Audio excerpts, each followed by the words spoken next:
rise for the jury.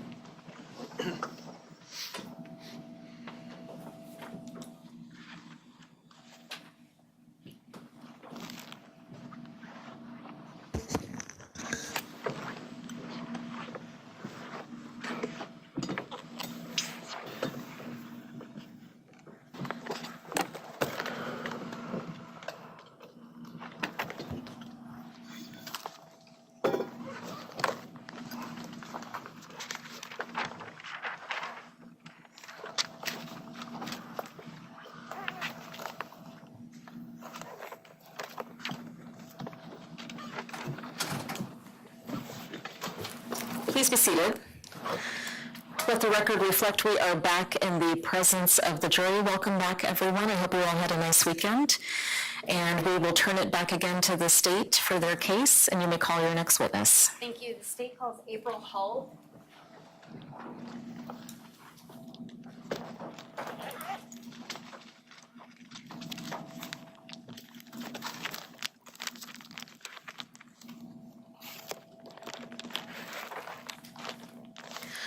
Good morning, ma'am. We'll have you come up to this podium right here, and my clerk will swear you in. Do you state this by name? April Hall, A-P-R-I-L.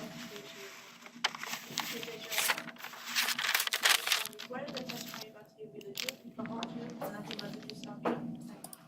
And I'll have you take a seat up here in the witness box. Thank you.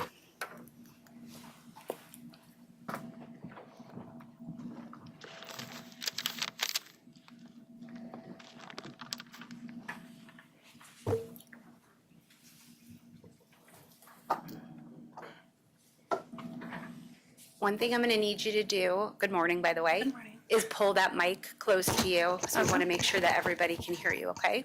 Is that good? Yes. Okay. First, I would like to have you introduce yourself to the jury. Okay, just my name? Yes. My name is April Hall. I am, what else did we want to say? That's fine. Let me That's have it? you scoot closer, though, because you trail off when you speak. Are you nervous? I am extremely nervous. Okay. Let's start off with some basic questions, okay? How old are you? I am 44. Are you currently working? Yes. What do you do for work? I am a project director at an AV company. And how long have you been doing that type of work? That type of work total, 10 plus years, but at this particular company, just over 6. Still living in Arizona? Yes. How long have you lived in Arizona? Since 2001, so a very long time. Do you have children? I do. How many? I have 2 biological and 1 step. Let's talk about them. We'll start with your oldest of the biological children. That would be Matthew, my son. He's 25. He's in the Navy, currently overseas right now. Next child. My next biological child would be Peyton. She'll be 15 this year. And then you mentioned that you had another child. I do. Stepson named Laren. He'll be 22 this year as well. Now, in terms of your children, you mentioned Peyton. Yes. Is that a child that you have with someone by the name of Ian Mitcham? Yes. And then Matthew, does he have a different father? He does. His father passed away when he was younger. And then you mentioned Laren. Laren. I'm Yeah. sorry, I apologize. That's okay. And is that from your current relationship? Yes, that's with his ex-wife. Their child together. Now, we've established that one of your children is a child that you have in common with Ian Mitcham. So clearly you know Ian Mitcham. Yes. Do you see him in the courtroom today? Yes. Can you please describe what he is wearing and tell us where he is seated? He's seated next to this gentleman over here. He's wearing a gray suit and it looks like a reddish tie with glasses. Right. Let's talk about hair color. Okay, he's the redhead over there. Okay. No offense, but can the record reflect that the witness has identified the defendant? I take it no objections. It is so reflected. How do you know Ian? We used to be in a relationship together. I want to talk to you about your relationship with Ian. Okay. First of all, I'd like to know when and where you met Ian. Let's start with when. In the early 2000s, like 2003-ish area, we met at Christie's Cabaret where I worked.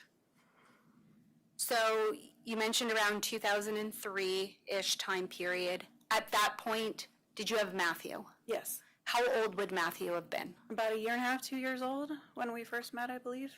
And you mentioned that you met him at Christie's Cabaret. Mm-hmm. Is that a yes for the court Yes. reporter? Sorry, Okay. yes. You were working there? Correct. Tell us about that. I was a dancer there for quite a few years. Worked the day shift primarily, sometimes would do nights. He came in with a group of friends as a client pretty frequently, and that's where we met. Let me ask you about your schedule there. You mentioned you had a young child. Mm-hmm. You mentioned that you spent mostly days working there. Correct. Was that because you had a child? Yes. And I think you mentioned there were a handful of times that you worked at night. Sometimes, yes. Not very often at all. At the time that you met the defendant,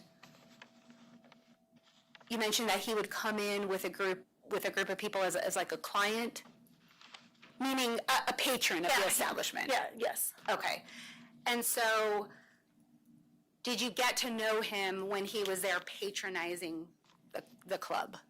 From what I recall, a little bit. Most of my time obviously was spent dancing, not with him, but for the other people at the table. So there was just kind of polite, I guess, chitter-chatter back and forth for a while there.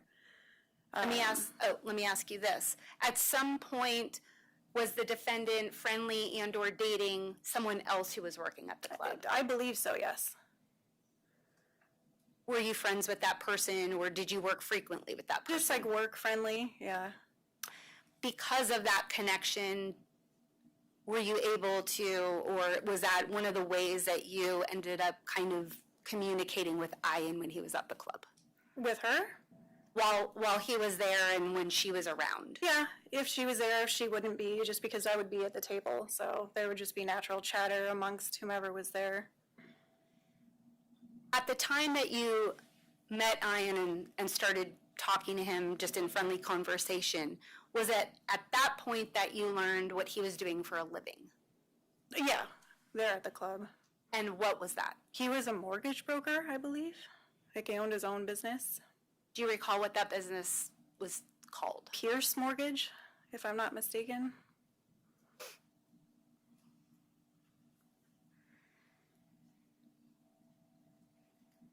At some point, well, let me ask you this. When you were at Christie's prior to having a relationship with Ian, do you remember how frequently you would see him at the club? Honestly, not that I can recall if it was like every week or anything like that. It was just on occasion he would show up there and they would be there for a little while. One thing that I think we've learned is that at the time, Christie's had 2 locations. Correct, yes. They had the Washington and the Tempe one. When you would see the defendant, which location would that be at? The Washington one. Did you ever work at the other one? I did. Which one did you work at more? The Washington one. So your interactions or communications or sightings of Ian would be at the Washington Correct. location. At some point, did your initial conversation and friendliness start to evolve into something different? Yeah, I just can't like tagline when that would have happened or who really did the first thing. I mean, I was very flirtatious, obviously, not only because of what I was doing, but just my nature. He kind of was the same. So at some point, did your relationship evolve into more than just a friendship at the club? Yes. Tell us about that. So I can't remember, I guess, who made the first move or how that went down, but it just ended up eventually us seeing each other outside of the club. I remember quite a few times him coming to my apartment and just sitting outside with me talking for hours on end. And then the relationship just kind of went from there as far as evolving into dating each other and then getting serious and moving in and all of that. And we're going to go through each segment of how the relationship evolved. Fair to say that, so you meet him around 2003, And you end up having a pretty extensive relationship with him. Correct. Did the end of that relationship come around 2016? I believe so, yeah. That seems about right. And when I say end, we're going to get into, I think, different points of ending. When I say ending, the time where you actually moved out of the home. Is that accurate? The 2015, 2016, it would be around in that area, yeah. It's hard to recall being so far in the past. And I'll ask you some more specific questions when we get there. I want to speak to you about other things over the course of the relationship. Now, recognizing that you had a relationship with him for a lot of years, I want to talk about certain things. You mentioned that he would come to your apartment. Mm-hmm. Is that a yes? Yes, sorry. And that's how you started talking and things of that nature. I would like to talk to you about the different ways over the course of your relationship. So if they change over time, this is what I'm getting at here. The different methods of transportation, vehicles, what have you, that you remember Ian using and or having during the relationship. Okay. So let's start with any vehicles that you recall Ian driving and or having during the entirety of your relationship. He had a lifted SUV, like Ford Explorer Expedition, something like that. It was black. I can't remember the make and model. He had a Corvette, like a grayish silver looking Corvette. He drove a black Mustang. He drove an orange Jeep on and off, and then a bicycle. Those are the only ones that I can remember. Let's talk about that big lifted SUV that you first mentioned. Okay. In terms of the entirety of the relationship, was that at the beginning, the middle, somewhere? That would be more towards the beginning, if memory serves. How about the Corvette? That was around there too, I believe. I don't know if he was driving it at the time, but I recall seeing it parked in his like driveway thing. And then you mentioned an orange-ish Jeep. Yeah, it was his brother's, and he would drive that on occasion. When you say brother, which brother are you referring to? Craig Mitcham. And then you mentioned a black Mustang. Yes. When was that in terms of the timeline of the relationship? That would be later on in the relationship, but I don't know exactly around what year, but further into it, and that was actually his brother's car, if I'm not mistaken. Again, Craig Mitcham. At some point, did that go from being Craig's car to Ian's car? Yes. And then you also mentioned a bicycle. Yes. When was that sprinkled throughout the time? That was just later on. I think maybe around the same time as the Mustang, or after, but it was later. Now, I know we're talking about a lot of years here. Yes. You mentioned that you met him around 2003. We're sitting here now in early 2026.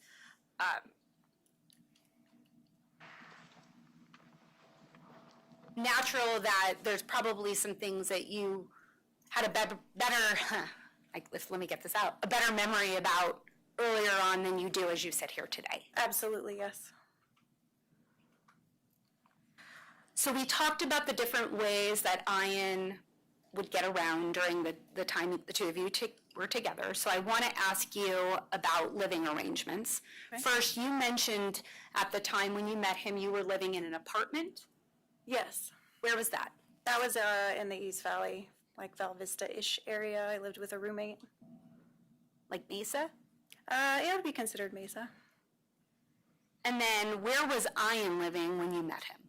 On Pierce Street, which is like Tempe, Scottsdale area. Did Ian live at that location on Pierce up until the time that the two of you parted for good? Yes. When you met Ian and he was living at that Pierce address, do you remember if he had a roommate? I kind of remember it, but I'm not 100% sure if he did or not. I know through conversations with him, he had said he'd had roommates previously, But as far as remembering when I started seeing him, I honestly am not sure. Did Ian have animals? Yes. What animals do you recall him having? When I met him, he had a dog named Wookie. And then later on in the relationship, he got another dog named Chewy, and then I had my 2 dogs as well. Assuming your dogs didn't join the mix until you actually moved into the residence? Mm-hmm. Is that a yes? Correct. And we'll get there in a moment. Okay. Now, as the relationship progresses, kind of leads me into the next section. At some point, did you move in with Ian? Yes. Do you remember around what time that was? I do not. I think you've communicated to a few of us over the years that dates is not your specialty. Correct. I struggle pretty wickedly with dates for some reason, so. During your time with Ian, you mentioned you moved in with him at some point. Were there times during the entirety of this relationship where you would move out and move back in? Yes. Do you recall around how many times that happened? Oh gosh. At least 3 of actually moving out stick in my mind because I had a house and a condo, and then my ending apartment at the very, very last part. But there were times that I would move my stuff like out of the master bedroom into a spare room, but still be in the house. So. And we'll talk about that. So there were times, fair to say this was an on and off relationship over the course of a lot of years. Yes. And I think if I'm understanding you correctly, there were times when there would be a split between you and Ian and you would stay in the Pierce house but move to a different room. Yes. And then there were other times where you actually took your stuff out and moved to a different location. Correct. And this happened a few different times over the last bunch of years that we're talking about. We'll say 13 years. Yes, ma'am. Since you mentioned that Ian, as during the time of your relationship, lived in the Pierce house, I would like to talk to you, and since you lived in the Pierce house, I'd like to talk to you about what you remember that house looking like. I'd like to start with, you could just describe for the jury the layout. The layout of the house, I guess it would just depend on if you went through the front door or the door under the awning. So if you went through the front door, you would go right into the living room with a small hallway that led to the kitchen, and then there was a back room off that was like an addition that was not completed. Down the hall to the right, there was a bathroom. On the left-hand side, 2 bedrooms, a closet, and then the master bedroom and master bath. I want to talk to you a little bit more about the living arrangements while you were at Pierce. When you moved in with Ian, you had Matthew? Yes. When you moved in with Ian, was there a Peyton yet? No. So tell us in terms of when you and Ian were in a good part of your relationship, what were the living and or sleeping arrangements when you were at the Pierce house? We would be in the master bedroom, and then Matt would be in the farthest bedroom at the end. So it was basically across the hall, but it was just that last bedroom on the right side. And then you mentioned this room kind of in the back that wasn't finished. Was that space utilized for something in particular? He used it, part of it as his office, and the rest was just kind of, I guess you want to call it storage, but stuff was just put back there. And when you say office, what types of things do you remember him having in that room? He had a large desk off to the right when you walked in. He had filing cabinets, just the standard, I guess, office type setup, computer. Desk? Yes. Was there a safe? The safe that I recall was actually in the master bedroom, at least for a portion of time. I didn't hear you talk about a laundry room, so I want to ask you if you had one of those in the Pierce house. Yes, it was outside. So if you went through the kitchen, in the kitchen door and opened it, you'd be under like the parking awning, and it was this small like building, I guess, right there, and that's where the washer and dryer would be, and then stored a lot of cleaning products and just a bunch of other stuff in there. I think there was a deep freeze in there as well. And you mentioned, so that was in a structure that was outside of the main area? Yes, yeah, you actually had to go outside to get to the door to get to it. It was its own separate little thing. I want to move on to another larger topic of relationships, that's especially one that's come up in the trial, and that's finances. Okay. So, do you recall at any point in your relationship with Ian ever sharing a bank account with him? Not that I recall, no. So, you guys had separate bank accounts. Yes. I want to talk to you about your financial situation and working. So you mentioned that you worked at Christie's for quite a while. Yes. And I think you stated that at the time you were there, Matthew was young, Correct. which is why you predominantly worked days. Yes. There were some times you worked nights. Yes. I want to talk to you about the way the income kind of works at a place like that. Okay. Does how much money you make depend on how packed the place might be on any given day? It could have to do with how many people are in there or just the people that are in there, even if it was a smaller crowd, if they were spending money. But yeah, it completely depended on the crowd, whether it was a large crowd or small crowd, and how much they were willing to pay, basically. Is it fair to say in that type of work environment, there would be times where the income would ebb and flow based on those Absolutely. factors? Yes. Now, because you were a working mother, did you work as much as you could? Did you work? Tell me about how you determined how much you would work. Usually I would just work whatever I felt like working that day. I tried not to be there forever. Some days were longer than others, but it was primarily just based on what was happening in the club that day. Like if it was a really good day, obviously you're trying to stay so you can get more money. If it was a little bit slower day, sometimes you kind of take your leave a little early and just go do whatever you need to do. And I guess the point of my question is while you were working at Christie's, and I guess this will be pre-Ian, were you able to make enough money to take care of yourself and Matthew? Yes.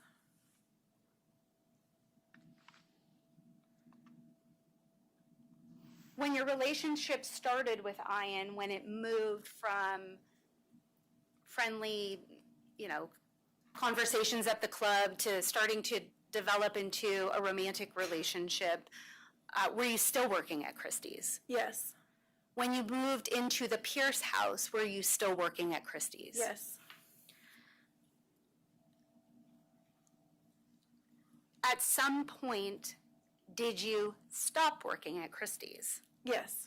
Was there a reason for that? I was pregnant. With Peyton? Correct.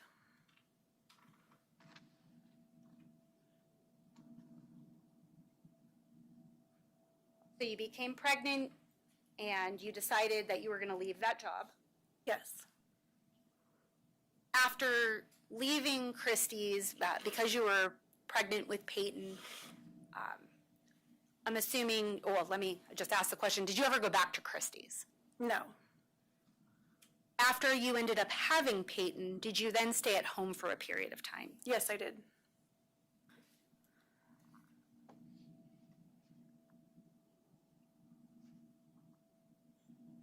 So, when you first moved in with Ian, I'd like to talk to you about how the two of you determined expenses. 'Cause you're obviously sharing a household with him. So what is your recollection of who would pay what bills and how that would work?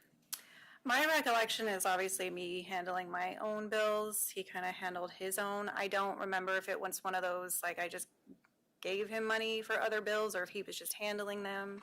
Unfortunately, it's too far back for me to remember, but I think at some point when you talked to people, you said there were times, and correct me if I'm wrong, where if one of you was out at the store, hey, if any of you needed anything, one person would pick up the tab, and then maybe it would be the next person another time. Does that sound like something you and Ian would have done? at some point, yeah, probably at the start of all of it. So you mentioned that after you had Peyton, there was a period of time that you stayed home. Correct. And I believe, well, let me ask you this. Do you recall how old Peyton was when you decided that you wanted to go back to work? Probably 2 or 3 years old. So Peyton was born when? What year? In 2011. So would it be around 2014? Would that sound about right? Probably seems, yeah. When you decided to enter back into the workforce, do you recall where you went to work then? That was at Safeguard, which is now AAA, I believe. And we'll talk about that a little more later. In terms of Ian and what he was doing for a living, you mentioned that at the time you met Ian, he had this company, Pierce Mortgage. Correct. At some time, did he lose that company? Yes. Was that around 07, 08? I think. I'm not honestly sure. It's hard to recall so long back.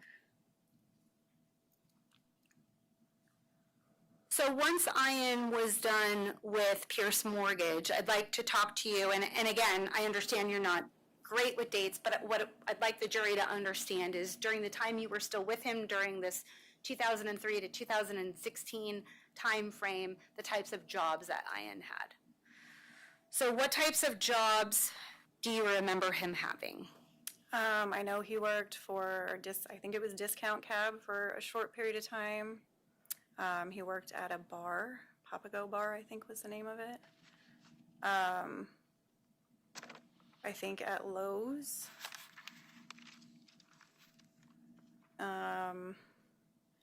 He did stuff for a temp agency or through a temp agency, so I know he had a job or two through them, but I can't recall what that all was. Do you remember a company named NetVest? Vaguely. Would you have any reason to dispute that that was one of the places that he worked? No.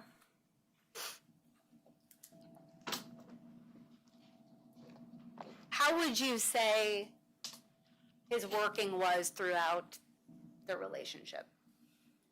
Steady, sporadic, something else?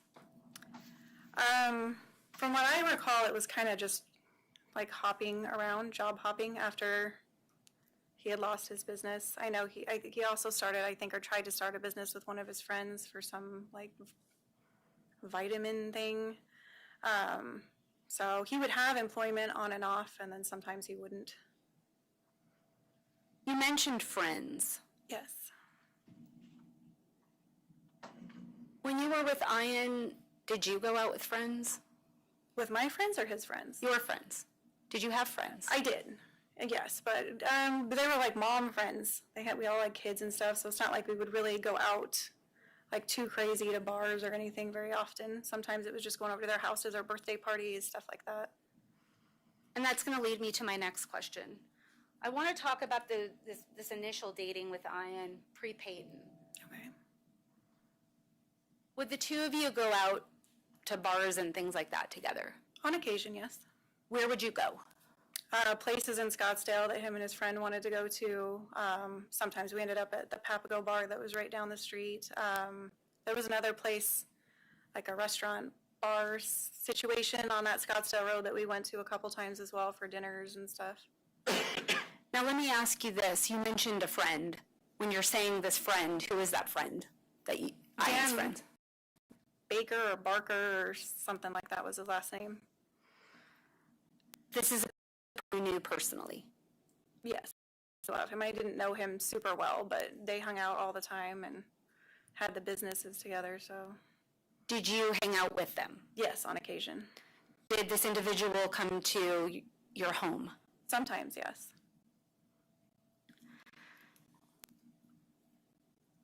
In terms of the socializing, you were a mother when you met Ian, and you were working in the industry that you described, and at some point you then became a mother of another young child. Correct. Did your life and how you spent your time change when that happened? Absolutely. How? Had a lot less time having two kids. It was around that time, shortly after Peyton was born, that I actually started going back to school online. And between that and taking care of the kids was kind of what my life was. So, Did you go out much? not that I recall, no, unless it was taking kids to the park or something. You mentioned that you went back to school. What were you doing?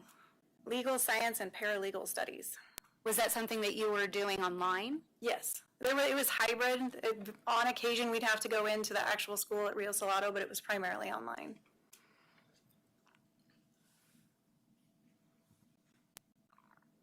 So it sounds like you had a lot on your plate. A fair amount. 2 children, fairly young. Yes, You were doing school. correct. And you mentioned that you would socialize here and there, but mostly with moms. Mm-hmm. Is that a yes? Yes. Now, when Peyton came along, and you somewhat changed your life, did the defendant change his? No. I want to talk to you about that. Okay. And we'll break it down some. Was it that particular issue, or would you say that that became an issue of contention in your relationship? Him not changing, or yes, yes. We've heard through various witnesses and things about drinking. And so I want to talk to you a little bit about that. And I want to take you back to the club days. So you mentioned 2003-ish, when Ian was working at the Pierce Mortgage and he would come into the club. How would you describe, if you remember, did anything stand out to you that was problematic with his drinking back then? Not that stood out. He just was always drinking there, but everybody was generally having drinks there, so it's not something I really paid too much attention to at first. Do you recall any times where he seemed to cause a ruckus or some type of disturbance or anything like that? Was there ever anything like that during that time period? At the club itself? Yes. Not that I recall, no. As your relationship progressed and you moved in with him and things of that nature, did you start to see changes in his drinking?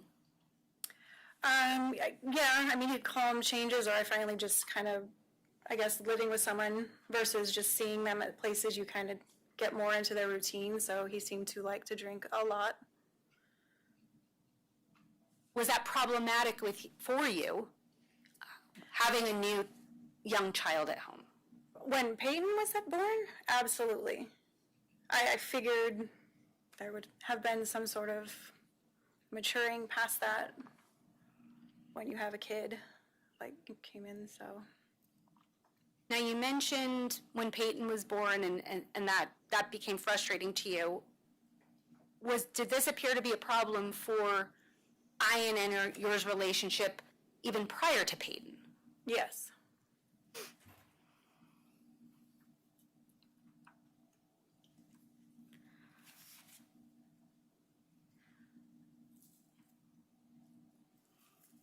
I want to really delve into this a little bit with you by first asking you, over the entirety of the relationship, what types of things did you used to see Ian drink?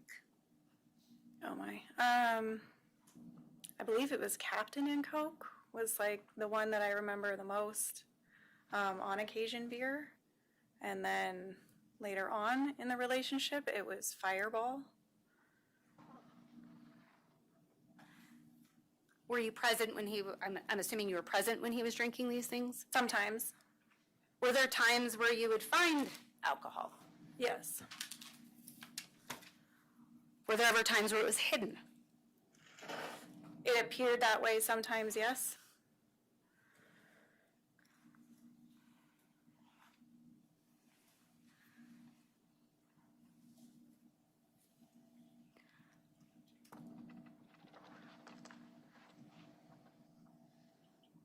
I want to ask you, and I'm going to cover some more things about the drinking, but I want to circle to another topic before we talk about it a little bit further. So what I want to ask you about was there a particular time during your relationship with Ian where you were into journaling? Yes. Did that occur two separate ways during the course of your relationship with Ian? Yes, it did. How did it start? It would start normally in, like, I guess, a book journal, pads, paper, writing. It turned into ending up on my phone in a note app. I want to talk to you about the transition of that. First of all, when you mentioned it started as a book thing. Mm-hmm. Approach. You may.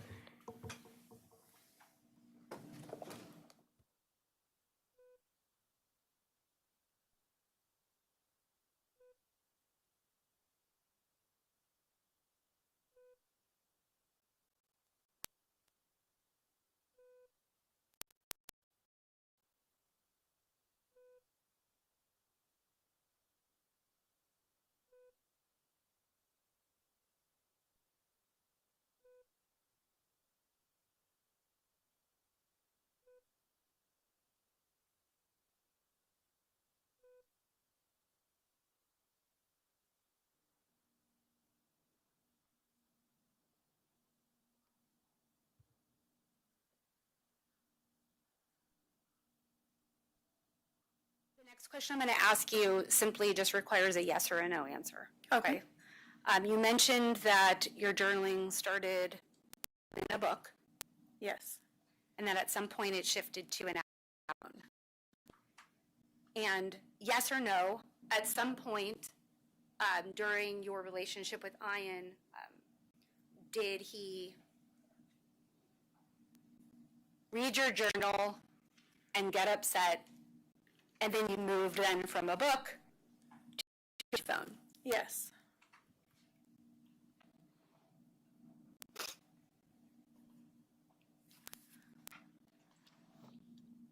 I would like to talk to you about the types of things that you would write about.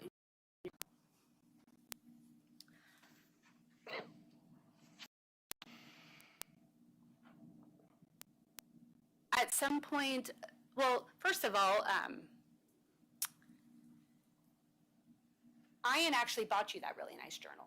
Correct. He was aware of your desire to like to write. Yes. I think at some point you started with poetry, Yes. and that at some point, did it become an outlet for you to talk about your feelings? Yes, I did. Did you talk about the frustrations in your relationship in that journal? Yes. Things that were upsetting you? Correct. And did that how that journal initially start? The whole process of journaling? Start at, As you were doing the things you like to write about, the poetry, things like that, and then it became a way for you to vent. yes, it did.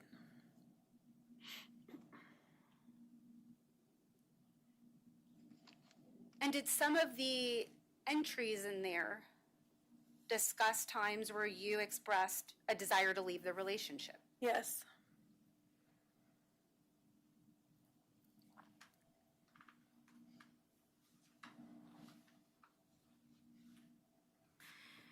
Now, we established that that started in a book, that Ian had seen some of these things, that he was upset, and then you moved to an app on the phone. Correct. And I'm going to come back to some of those things a little bit with you as we progress kind of through the timeline of your relationship. Okay.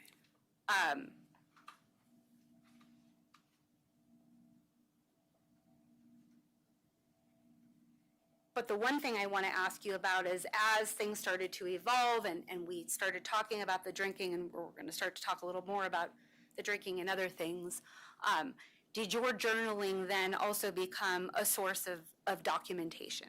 Yes. for concerns that you had related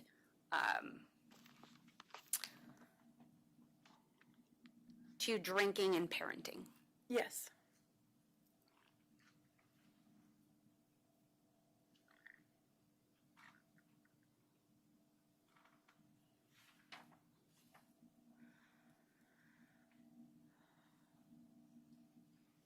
So you mentioned with respect to the drinking that I asked you when you initially started talking to Ian and seeing him at the club that he kind of drank like any other person would in the club, but nothing really stood out to you as being problematic. Do you recall me asking you about that? Yes. And then I asked you as the relationship started to progress, did it seem to become more concerning? And I think your answer was you're not sure if there might have been a problem that you just were aware of until you lived with him or not. Did I get your answer right? Yes, ma'am. I want to talk to you about the things that you would see related to the drinking. And I think fair to say you also, over the years, documented some of these concerns. That's correct. Yes, some of them. Now, you mentioned the book and no longer having the book, and then you mentioned an app on your phone. And would you have any reason to disagree with me that it looks like the time you started documenting things in your phone would have been sometime around the end of October of 2012? That sounds about right, yes. Now, I want to cover this with you too. At some point, you ended up speaking with the police, and the jury knows this. And the jury also knows at some point you provided them the app and the journaling on the phone. And so we'll kind of talk about procedurally how that went later on. Okay. But in case I ask you some questions that you may have a hard time remembering information about, given the amount of time that has gone on, I want to let you know there's a notebook up there. And if you could, because I think it might be 28, but could you flip without losing your place, can you flip the thing closed and look, there's a green tag on that exhibit? Tell me what number that says. The full number? 28. 28. Yeah. So exhibit 28 is up there, which contains reports and transcripts and copies of the journal. So if at any point in time you feel that you need to look at something because you're struggling to remember, to refresh your memory, please just let me know. Okay.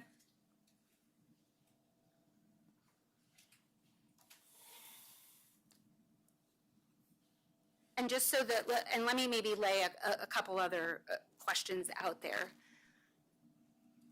Like I already just established with you, at some point in 2018, were you contacted by the Scottsdale Police Department? Yes. Did you end up having a few different interviews with the Scottsdale Police Department? Yes. At the time that you spoke to the Scottsdale Police Department, I believe that was 2018, was your memory a little bit better back then? Definitely.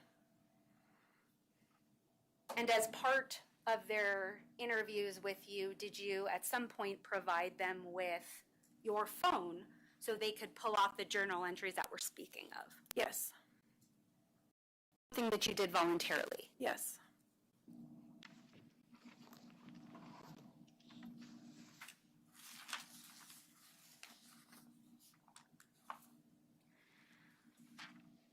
Now, in terms of the journaling and in terms of things that you can just speak to because you were there, I want to talk about things that stood out to you regarding Ian's drinking. Okay.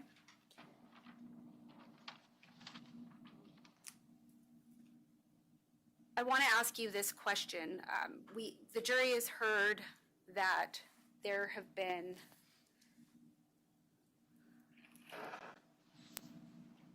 a couple of DUIs along the way. And so I want to ask you specifically about the 2007 timeframe. Okay. Do you recall Ian getting a DUI during that time frame? Yes. Do you remember if you had any role in that? Meaning, did you have to pick him up? How did you come to learn of that? That is hard to say just because it was so long ago. I do recall having to get him from, I guess it would be called Tent City or whatever it was, downtown or wherever it's located, to pick him up from there. So I think that would be that time. And so you went at some point, and he ended up at some point resolving his case, fair to say? Yes.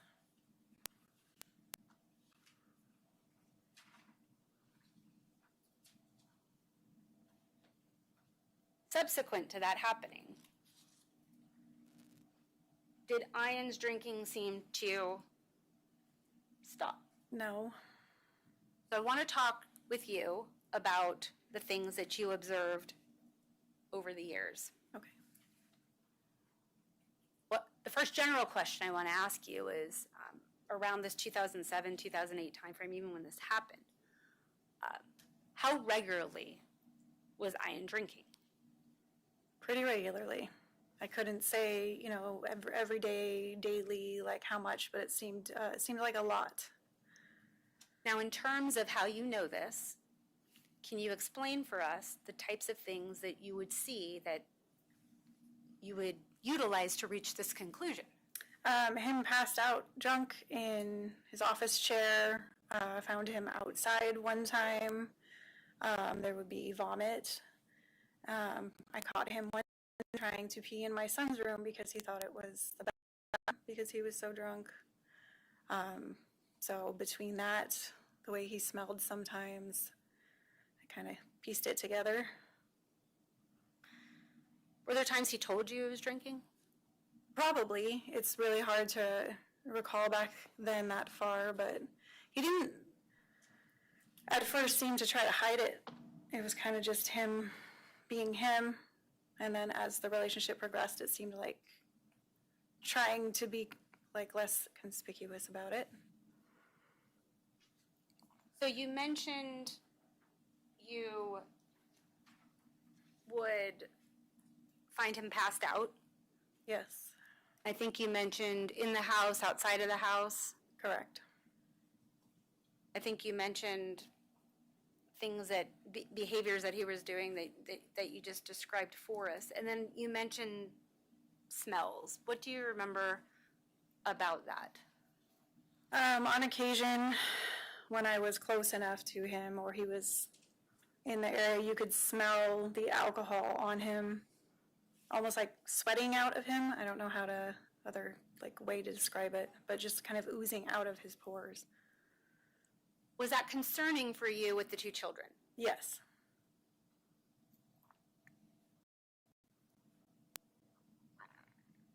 Now, you mentioned finding him various places. Correct. Was he sitting around the house and doing these things, or was he out doing these things? Was it a combination of both? Probably a combination of both, but more him coming back from somewhere and then I find him that way.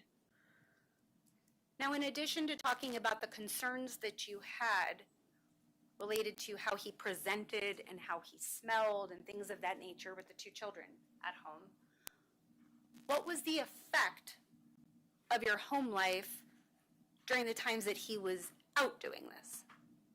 What do you mean? I guess, was he around? Not really. Sometimes he was there, sometimes he wasn't. So often it was me and the kids at home, either for a day, days at a time, or, good hours at a time. It was kind of all over the place, but. I want to ask you a little bit about that. Okay.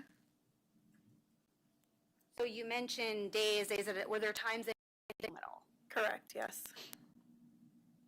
Or times you'd be gone for hours? Yes. Were you concerned about those things when you had the children at home? Yes. As a mom, were you wanting Ian to have a relationship with his daughter? Yes. Based on what you were seeing, was that happening? No.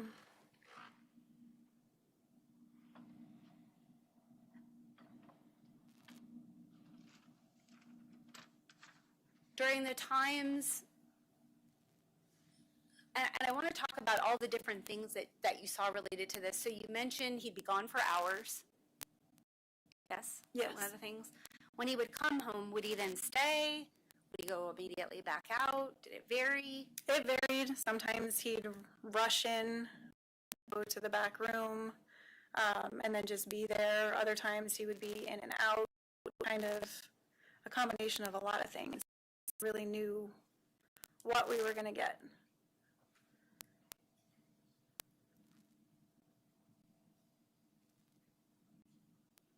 And I want to talk with you about that a little bit more. So when you're talking about him being rushing in and out, some of the things that you just described for us, were those the types of things that you were noting in your journal? Sometimes. Did you note everything in your journal? No. Did you note every single time he smelled a particular? No. Did you note every single time he disappeared? No. Or maybe he didn't come home at all? No.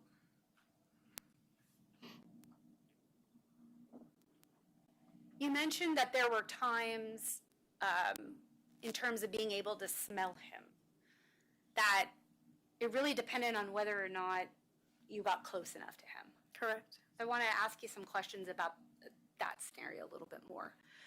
So during the times when Ian would come home, would you always see him? No. Were there ever times you made a decision not to see him?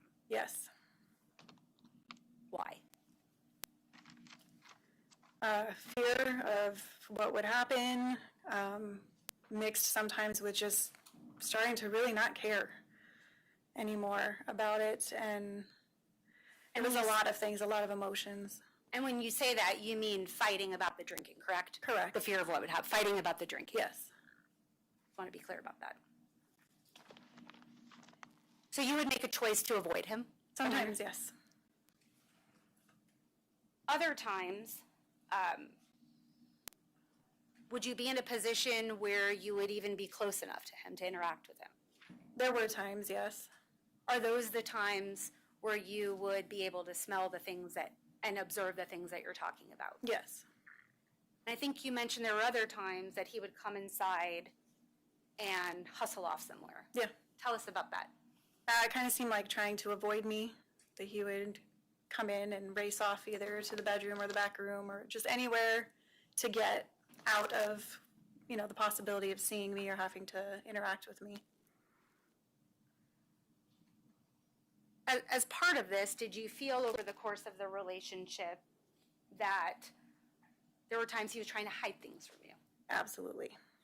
And I want to talk to you a little about what has kind of led you to that conclusion. You mentioned in describing the layout of the home that there was the office in the back Correct. and there was a desk back there. Yes. You mentioned a safe at some point. I think you mentioned that was in the master bedroom. From my recollection, yes, at least for a portion of time. Did it ever move? Do you know? I don't know. I can't remember if it ever ended up taking it out of there. I just remember it being there on his side of the bed. But I can't remember if at some point he ended up taking it out of that room or not. Was there an attic in this house? Like an attic space, I think. Now let me ask you this. When you first moved in with Ian, did you have access to these things that we're talking about? Meaning the desk, the safe, things like that. Yes. So you could go into either of those two things, for example, the desk, the safe, if you needed something. Yeah. At some point, did that change? Yes, it did. Tell us about that. I can't remember around what time frame. I noticed that I was locked out of the safe. His desk drawers were locked. The filing cabinet ones that could be locked were locked. So to me, it was kind of concerning and confusing as to why it would go from having kind of carte blanche to get into whatever I needed to now being kept out of everything. As a woman, or maybe as any kind of person, did that make you become suspicious? Oh, yeah. And I'm going to talk to you a little bit about that.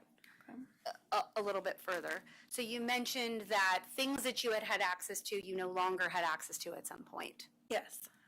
At the point where the relationship really started to deteriorate and end, was it at that, did you have access to any of those things at that point of the relationship? Not that I can recall, no.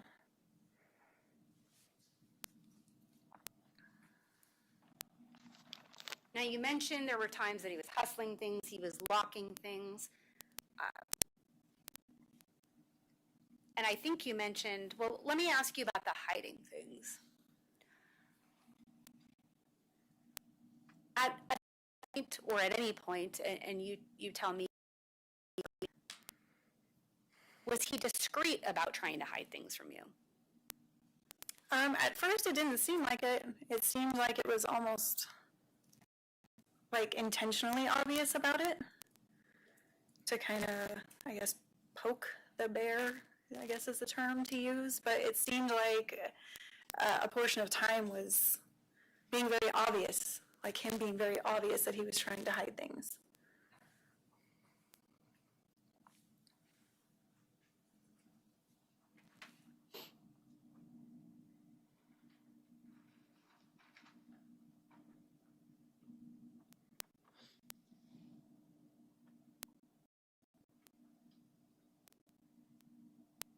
Do you recall, you were with Ian for a lot of years. Yes. Fair to say there were times in the relationship, like any relationship, that were good. Yes. Were there times that you talked about the good things in your journal? Yes. Were you hopeful when you saw evidence of the good things? Yeah. That things like that would keep up? Yeah. For a large part of your relationship, did you want your relationship with Ian to work? Very much so. Why? Because I cared about him and I cared about my daughter and I wanted to have a family unit for her that I didn't have when I was a kid. And it just didn't end up working out that way. Now, you mentioned a family unit that you didn't have, and I want to specifically talk about your family briefly. Okay.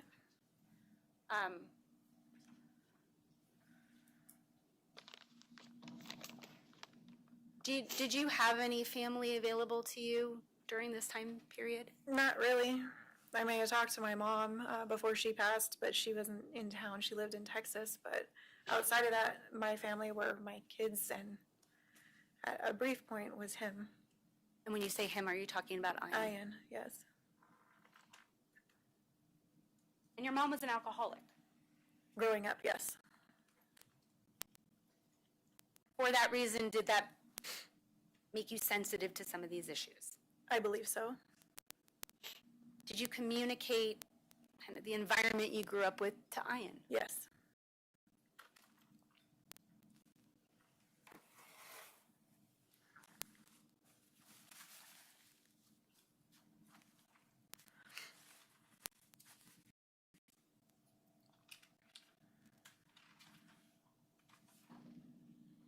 I think you mentioned that because of how you experienced life, you were hopeful that you could have a different life for your own children. Yes. Did the things that you were starting to see over the years with the drinking, all the things that we're talking about, give you concern about that? Yes. Did you communicate those concerns to Ian? Yes, repeatedly.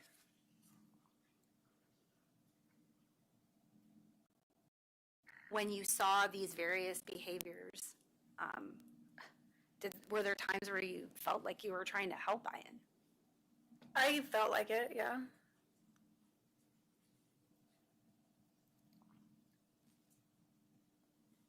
Did you communicate your frustrations to him about these things? About his drinking? Yes. Yes. How frequently? For a good portion of time, it was quite frequently. And then it kind of started to trail off after a while.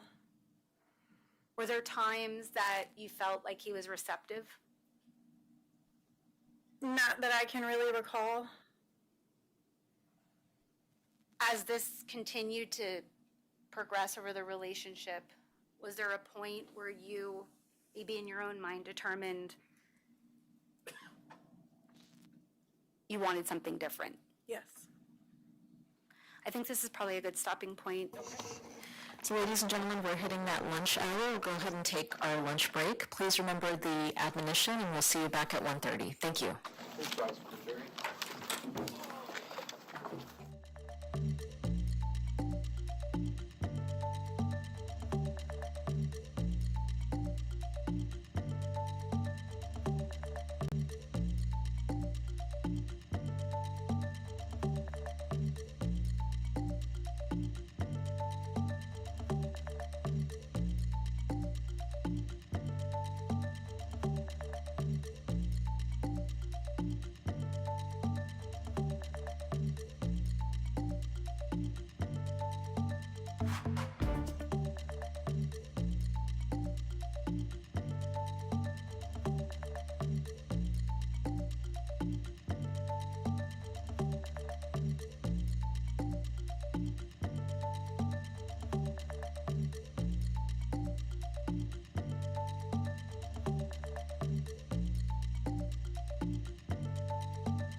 Please be seated.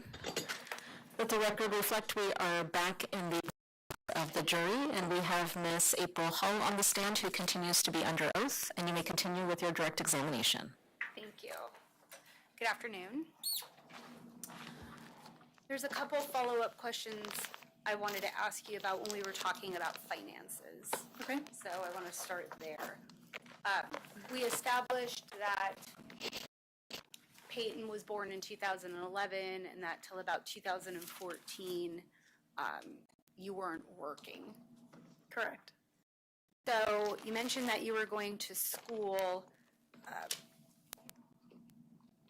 and so I want to talk about the finances, because I think you discussed before working, at one point you went back to work, that most of the time you and Ian were taking care of respective bills. From my recollection.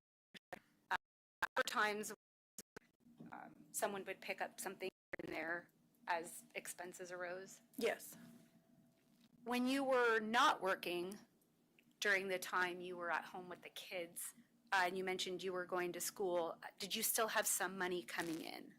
A little bit from grants and student loans. So anything that was after books and whatnot was up to the person's discretion how to spend it. So there was a little bit there. Okay, and then other than that, would you say that because you were at home with the kids at that point, Ian was the main source of income during that time? Yes.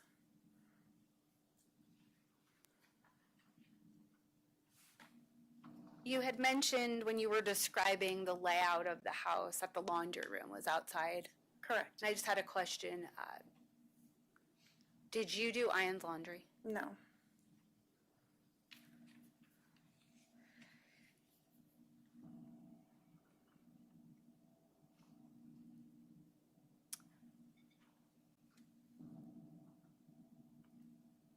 I want to talk to you a little bit about, before we move on, because I know we were sort of talking about things related to the drinking, but one of the things I also wanted to cover was Ian's family. Does Ian have siblings? Yes. How many? 3, I believe. Do you know their names? Do you remember all their names? I remember Craig. I remember Mark. And I cannot remember the other brother's name. Eric? Yeah, yes. Did you well, let me ask you this. Of the 3 brothers, who did you have the most interaction with? Craig. Did he live in Arizona? Yes. Did Eric? I think so, but not close to town, like where we were. But I'm honestly not sure. I didn't really see him much, so. But had you met him before? Yes. And then we heard through other testimony that Mark was in prison. Was that your understanding? Yes.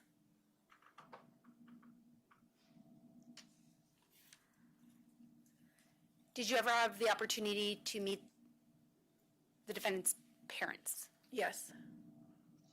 Where did you do that? At their house in Bullhead City, I believe it's called. How much time did you spend there? Not a whole lot. I think we went down maybe once, twice. I think once was for like a Thanksgiving thing. Would you say that you knew them well? No. Did you ever have the opportunity to meet Craig's wife, Gina? Yes. Did you talk to her on occasion?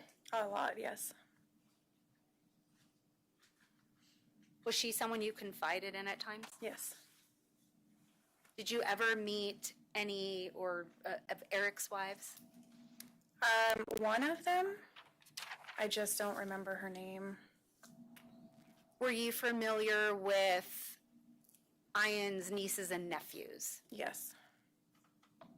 Did you have the opportunity to interact with them on occasion? Yes.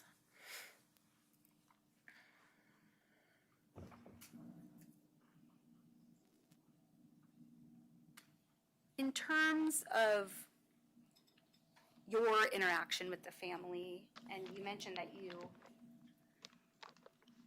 had the most interaction with Craig, how would you describe Craig and Ian's relationship? He was very protective over Ian. Sometimes seemed fatherly at times. Just kind of really protective over him and kind of cleaning up his messes type situation.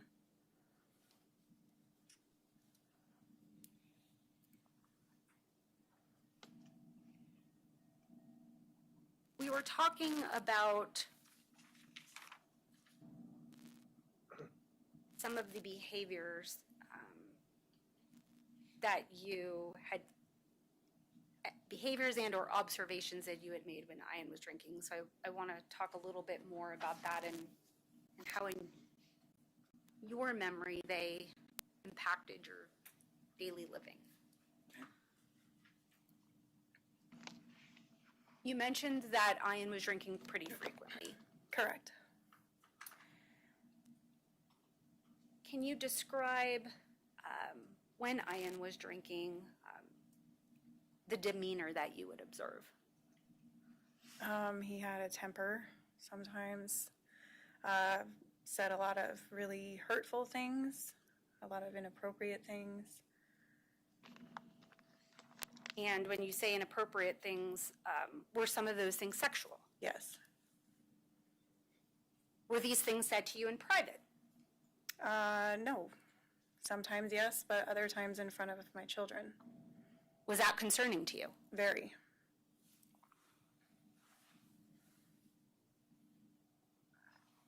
You mentioned times you would find Ian passed out. I think you mentioned inside, outside, vomit, things of that nature. Were there times that you were called by Ian where you didn't know where he was? Yes. Did that happen once, more than once? It was more than once.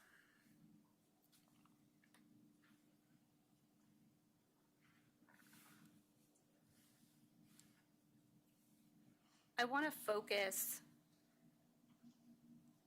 I think we established that in terms of at least the app that you kept on the phone, you were journaling things. Correct. And again, some of these things that we've talked about, observations that you made, were those things that you were keeping notes on? Some of them, yes. I think you mentioned part of that was a venting mechanism. Yeah, it ended up being that way. And fair to say at some point, I think you had already mentioned that you had a desire to leave. Correct. We established that you went back to work in 2014. Can you explain to us how that decision was made? To go back to work? It was kind of twofold. I was a little burnt out from being at home with the kids. I like to work, so I wanted to go back to work. And then the biggest factor was I wanted to get the kids and I out of there. And in order to do that, I needed to get back to work so that I could start making a living, to get our own place and get everything situated so we could leave. Now, you mentioned throughout the relationship, there were various times where you broke up, and there were certain times where you left the Pierce house, and then there were other times where you just moved into a different room. Correct. Do you recall at any point, I don't know if you recall enough, because you mentioned dates are really not your thing. Do you remember what years that would have been in? Of the moving in and out? Yes. Unfortunately, not really. I know, like, the last time when I left and was gone, it was about 2016. But before that, I don't remember which years they were in. Unfortunately, breaking up that frequently, it's hard to, like, keep track of that. Let me ask you this.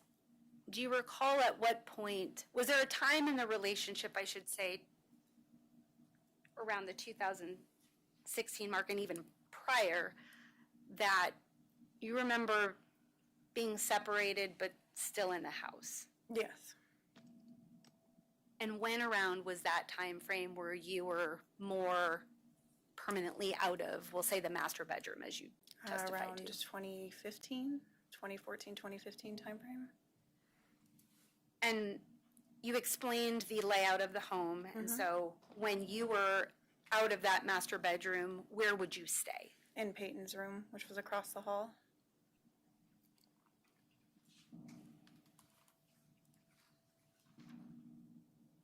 Before we get into a little bit more of what was happening between you and Ian at that point, I want to talk to you as we move into this time frame of 2014, 2015. Was the drinking still happening as frequently as you've testified? Yes, from my recollection.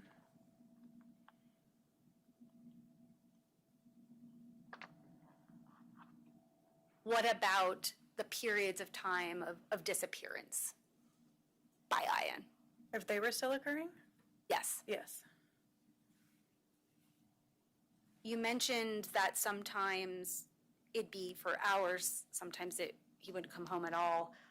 Were those same behaviors that you described generally, time frame of the relationship, prevalent around that 2014, 2015 mark? Very much so. Around that early 2015 mark, did Ian also then pick up another DUI? I believe so, yes.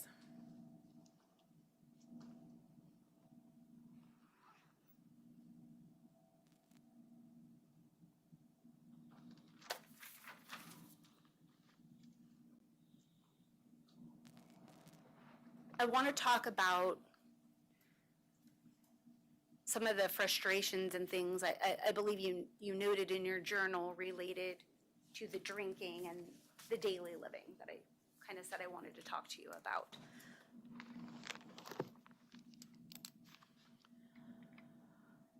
Can you explain for us the impact of the continuous drinking from a financial standpoint to your daily living?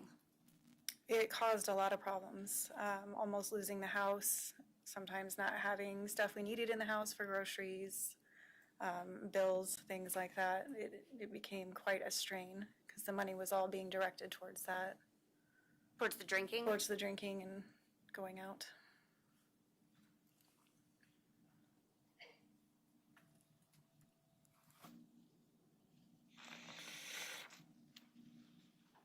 Were these other types of things the things that you started to write about in your journal?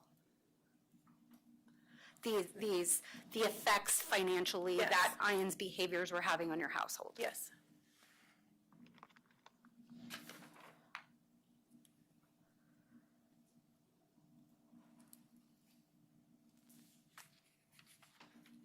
Were these financial strains present in that beginning part of 2015? I believe so, yes.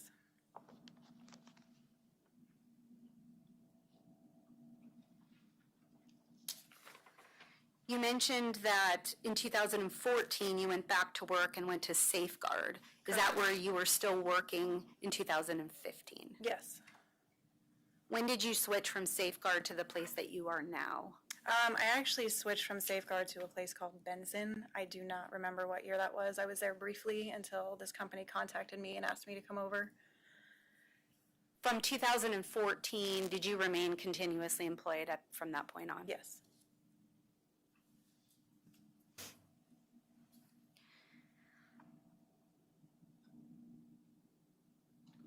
You mentioned that around the 2014, 2015 mark, that your relationship at that point with Ian was done, Correct. but you were still living in the home. Yes. You told us what part of the house you were living, so I want to ask you some specific questions about your interactions. At that point, were you still having sex? No.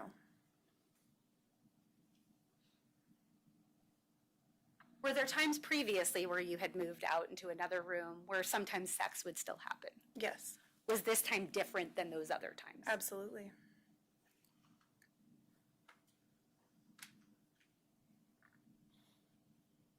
When the state of your relationship was as you just described, no sex,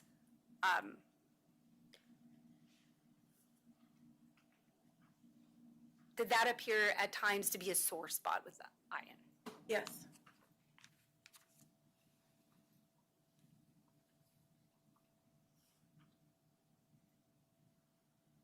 I'm going to ask you some questions about sex, and I'm sorry if they're uncomfortable,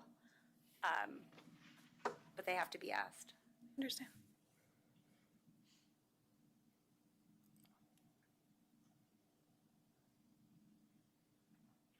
When you and Ian were, I guess we'll call it at a good point in your relationship, or where it was different when you weren't having sex, did you have sex fairly regularly? I believe so, yeah. Were there times where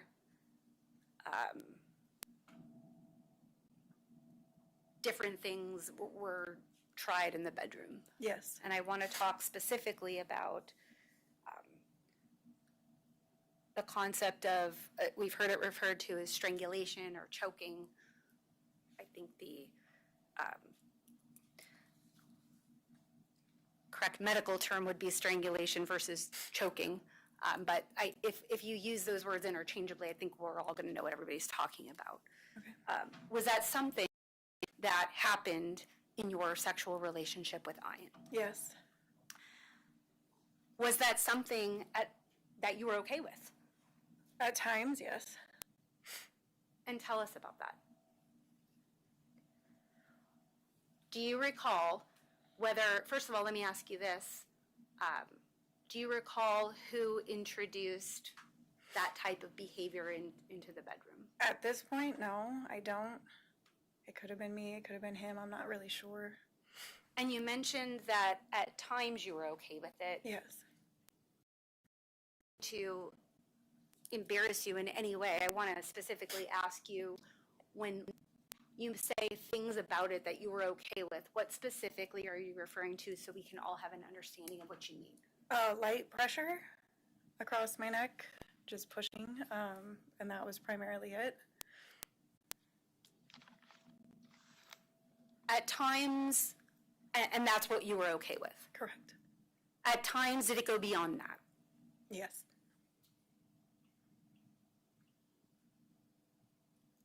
When it did that feel comfortable? Very much so. Did you communicate that to Ian? As best I could, yes. And his reaction? I usually just ignored it. Aside from that, it's hard to remember exactly what happened after that.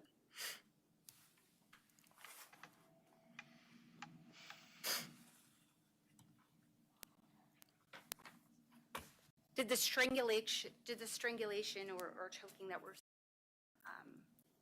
happen more than one time during your sexual relationship with Ian? Yes. Do you recall how frequently? No. I mean, I know we're talking about a lot of years. Yeah, I don't, unfortunately.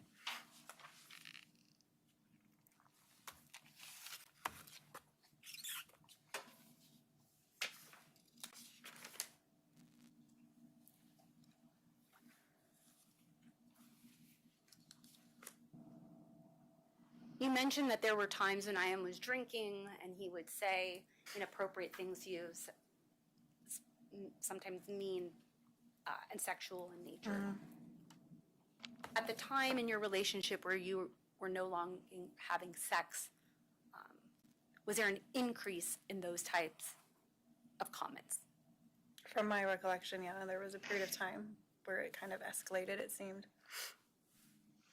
And would have been around the 2014, 2015 time period that you're discussing? Yes, ma'am. When you're in another room and there's no longer any intimacy? Correct.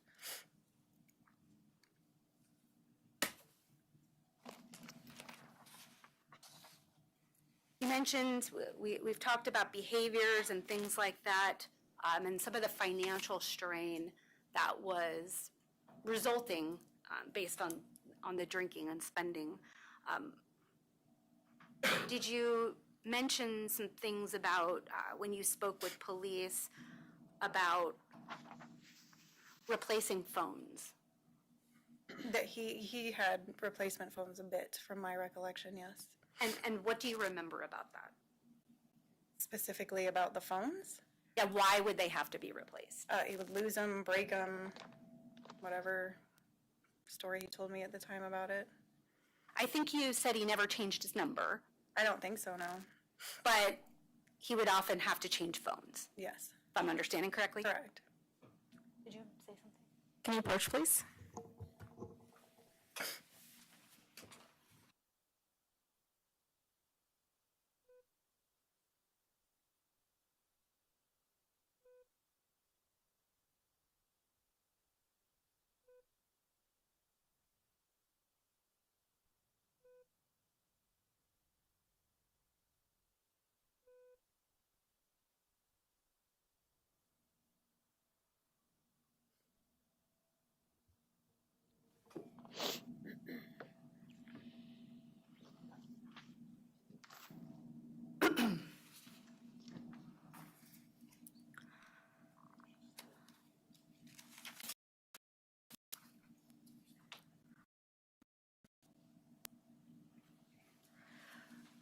At some point during this same time frame, you mentioned your concern about bills being paid, things of that nature. At some point, did you learn around the specific time frame that there were checks bouncing to Peyton's daycare? Yes, And how did you get notified of that? the daycare themselves.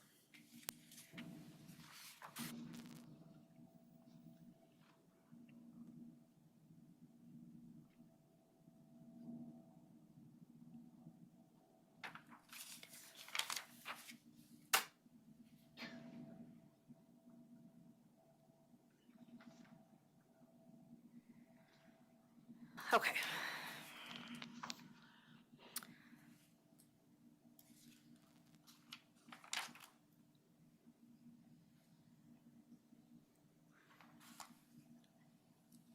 You mentioned that there were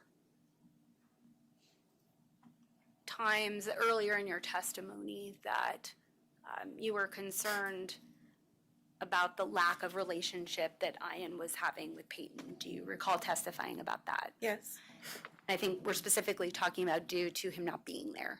correct. Ian was working at the time. On and off, yes. Did he also go to the gym? Probably.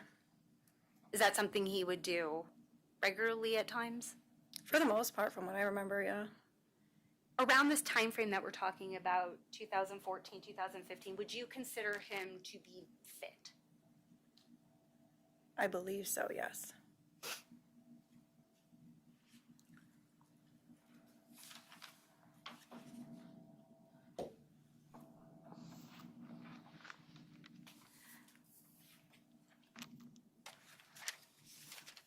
You've had the opportunity to review, at least at times, some of the entries that you wrote in your journal. Yes, Do you recall at times being frustrated with him being gone for various things? yes, Was one of those things the gym? probably, yeah.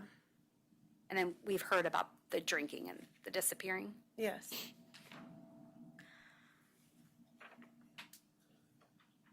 I want to focus your attention now, because we're talking about this 2014, 2015 time period. okay. And I want to focus your attention to your journal. Fair to say, it was a little lengthy. Yes, Okay. So I want to, and maybe it'll just be easier for me to view this exhibit as opposed to what's in the paper. That's okay. I'm just going to specifically ask her. No, no.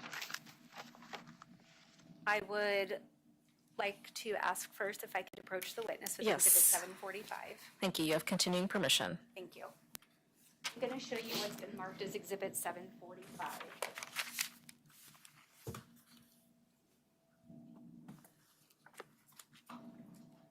Is what I've handed you, does that look familiar to you? yes. And what is that? Basically my phone journal of everything that was kind of, well, going on in my life at that point. And before we talk about that, let me ask you about this. How does this app work? So it's actually a note app, which is probably not supposed to be used in this fashion, but a color note is what it was called. So like a Samsung note type app where you could just go and decide what kind of form you wanted it to look like and enter information in there. And then it'll allow you to go to the next page or create other ones, things like that. And that's what you were using to document the various things that we've discussed today? Yes. So I'd like to, I believe at the bottom of that document, there are Bates numbers. Yes. If you could turn to Bates 13788.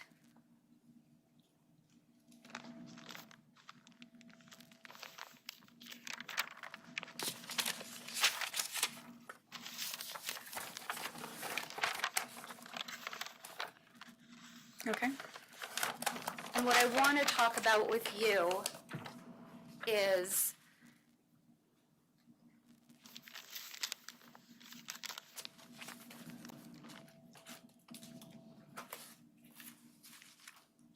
in that particular document, and if you need some time to get to what I'm talking about,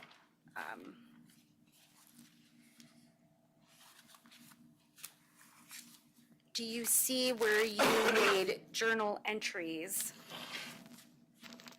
related to the time period from around February 13th of 2015 through February 18th of 2015?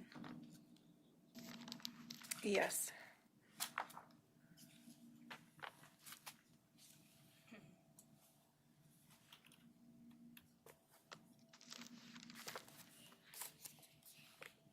And have you had the opportunity to review this? A little bit, yes. Around this particular time frame, around the 13th, the 14th, the 15th, consistent with what you had been doing previously, were you making notes about Ian's drinking? Yeah, that was likely sprinkled in there. Well, and let me just have you do this, just so we can be sure that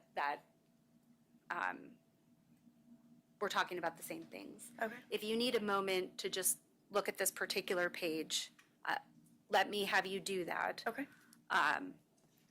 Because I'm guessing you don't have everything that you have written here committed to your memory. Not at all. Okay, let me give you a second to look at that, and then when you're done, let me know and I can ask you some questions. Okay.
Okay.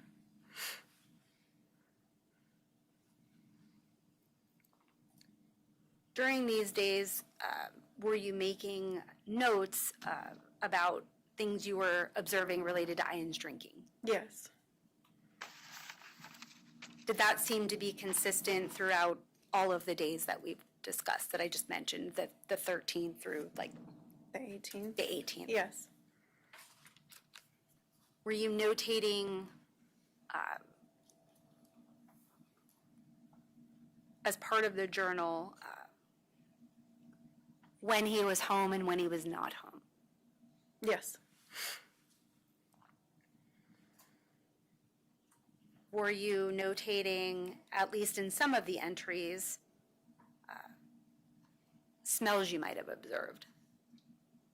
Yes, And I think you mentioned earlier you didn't always do that, correct. but there were times that you did. Yes, I think you explained to us you would somewhat have to encounter him to know Yeah. for sure. yeah.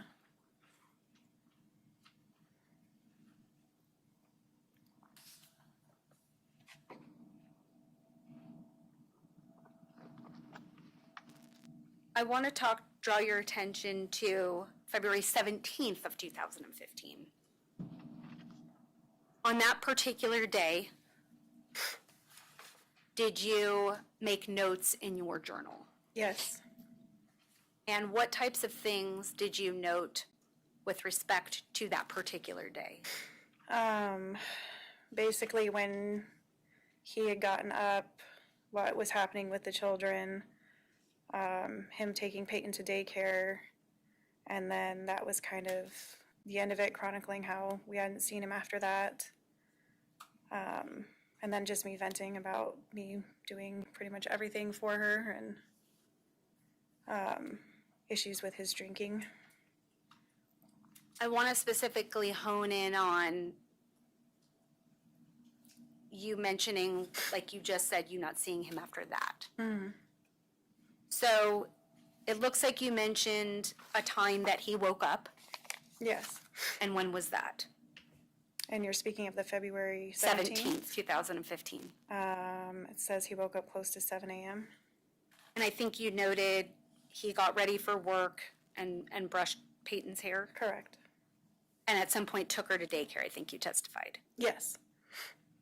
And then you mentioned in your testimony that you hadn't really seen him after that. Correct. So at some point, do you start notating other specific times and what's happening around those specific times? Yes. Tell us about that. So just notating that it was 8 p.m. I had put her to bed, obviously. We hadn't seen him since then. And let me ask you this. When you say you hadn't seen him since, was that since he had dropped her off at daycare? Since he left, yeah, at 7. That for me, it would be when he left, not at 7, excuse me, but when he left to take her to daycare would have been when I saw him. And then you hadn't seen him after that? Yes, So you mentioned 8 o'clock, you're putting Peyton to bed, and he's still not home. correct. And you mentioned you were venting about the drinking. Yes. And then at some point, do you document another particular time as part of your journaling?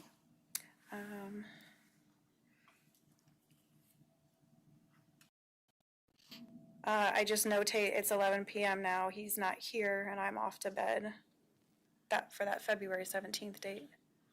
So at that point, you go to bed at 11? Yes, is that a Correct, guess? yes, sorry. Okay, that's fine. And he's not home. Correct. Once you went to bed, do you know what time he got home? Not that I recall, no, and I don't believe that I have it in here either. Do you then pick your journal back up the next day? Yes. And you mention at some point he gets up. Yes. So on February 18th, which is the next day, at some point he had gotten home Yes. because he got up. Yes. But you don't know what time that is, if I'm understanding you correctly? Correct. Okay.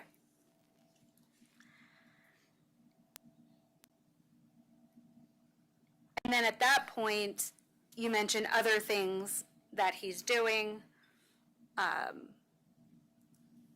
And then I think you might have documented at some point, once he left for work and dropped her off, you mentioned he didn't come until another particular time. Is that accurate? Yeah, it says he didn't come home until late at almost 8 p.m. And that was when I was putting Peyton to bed again. Was that Peyton's normal bedtime? Around about, yeah. And then there's other days that you discuss, but that's what you specifically have documented related to February 17th and February 18th of 2015? Correct.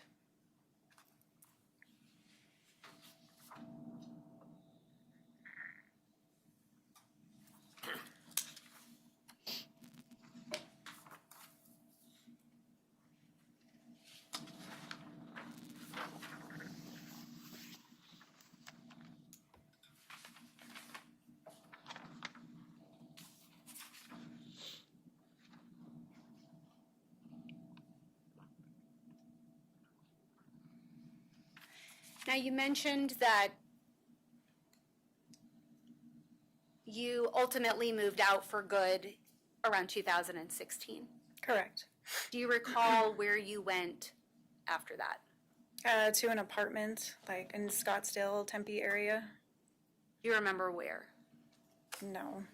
I believe the street was called Monterey, though. And then at some point,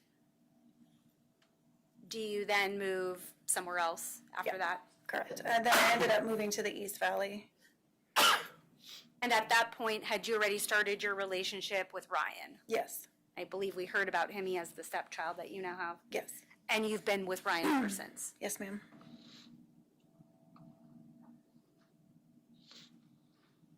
Once you moved out to your own location, you never went back to Pierce? Correct.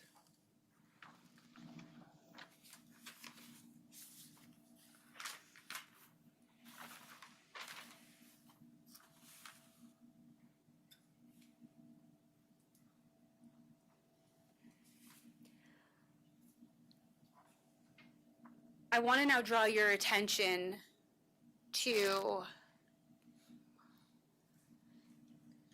April of 2018. Okay. Okay? At that point, were you still working at Safeguard? I don't recall. If I told you you were still working at Safeguard, would you have any reason to disagree with me? No.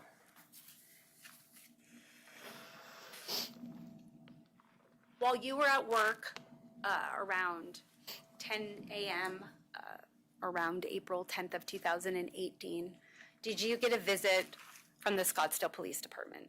Yes.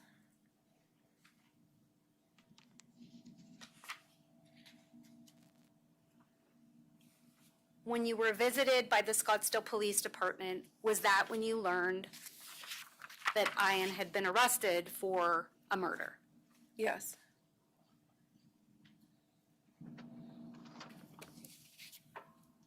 Did you, on that particular day, sit down and have a fairly lengthy interview with two detectives? Yes.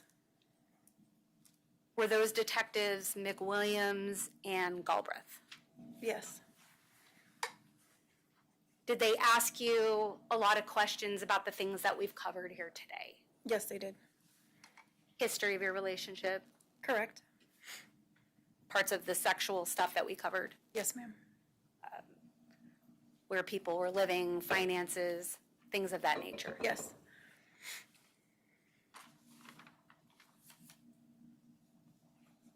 During your discussion with the police, was that when you mentioned or when it came up that you had had this journal? Yes. And then did they ask you if you would be willing to provide your phone? Yes. At some point, did they return the phone to you? They did the same day, I believe.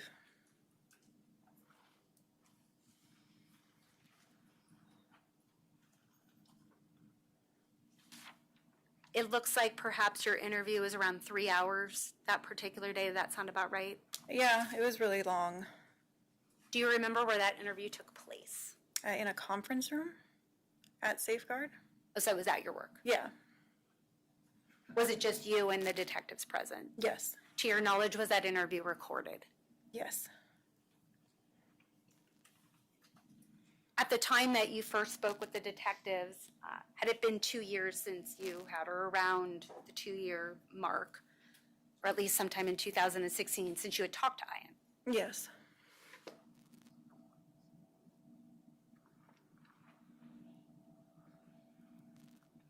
At the end of that interview, but later that same day, did you then, you yourself, reach out to the Scottsdale Police Department again? I don't recall.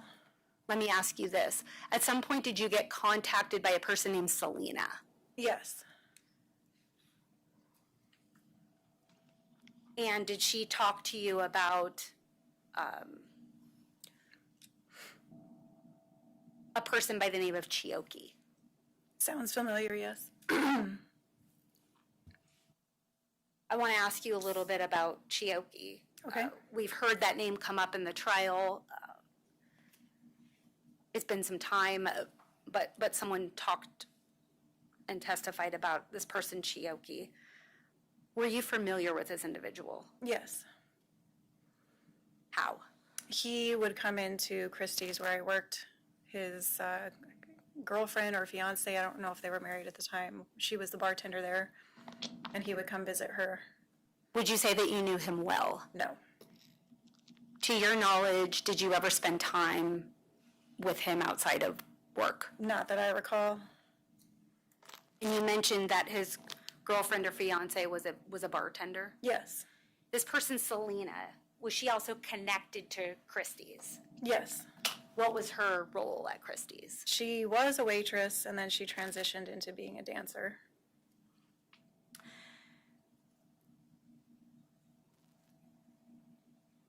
And when you got contacted by Selena, did she mention to you about how Chioki somehow knew the boyfriend or whatever of Allison Feldman? I believe so, yes.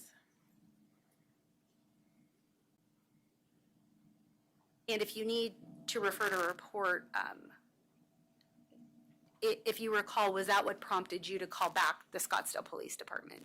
I would have to look up to see. Unfortunately, it's just been so long. It's And like, that's fine. Let me.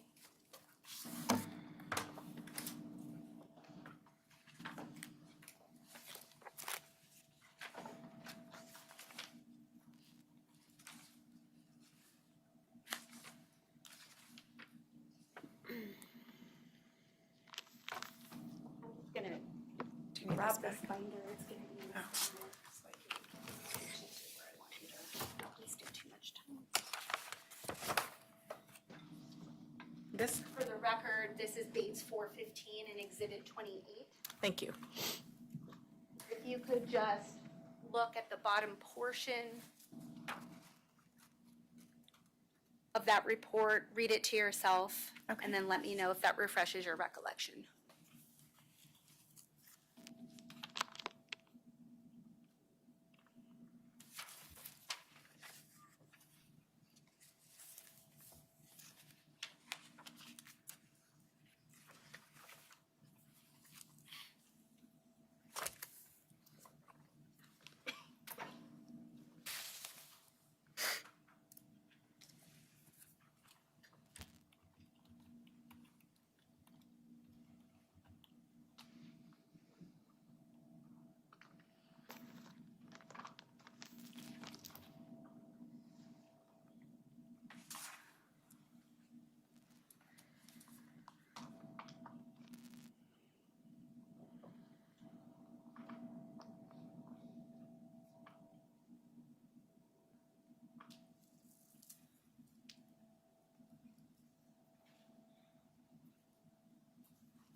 Okay. Do you recall being prompted to call the Scottsdale Police Department when you heard from Selena? Based off this, yes. Was it to discuss Chioki? Yes, it looks like it. Did you provide the detective at the time any information that you might have known related to this person? Just, yeah, about him coming in and sitting at the bar, talking to his girlfriend. And then, you, go ahead, I'm sorry. Oh, and then that they would just end up leaving together when the night was over. And you mentioned you had seen him at the bar. To your knowledge, you never socialized with him? I'm in passing, probably saying, hey, like, how are you? But not, I don't recall having lengthy conversations with him, no. No, I mean like like outside of No. Christie's. No. To your knowledge, did Ian ever have any outside interaction with this person named Chioki? No.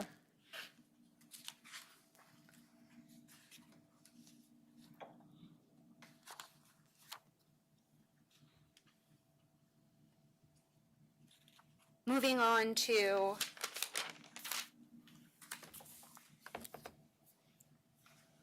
2020,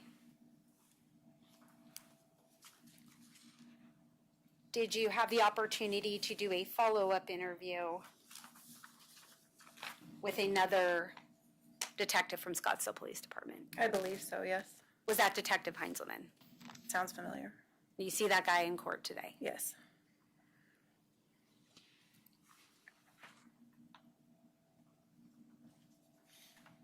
And if I told you that was on September 23rd of 2020, would you have any reason to disagree with me there? No. To your knowledge, was that interview recorded? Yes. And during that interaction, did you essentially discuss just follow-up questions he had? I would believe so, yes.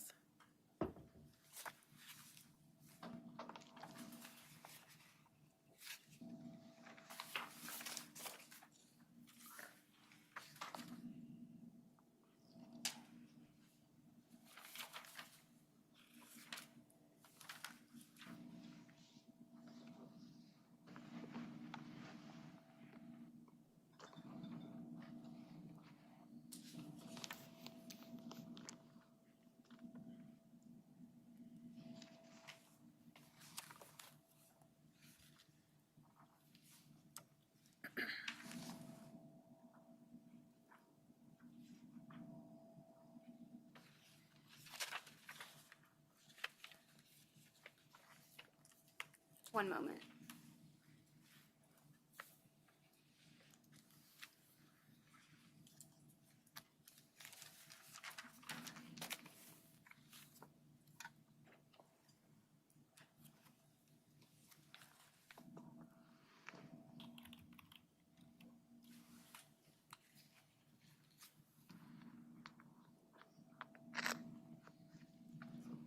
Check my notes.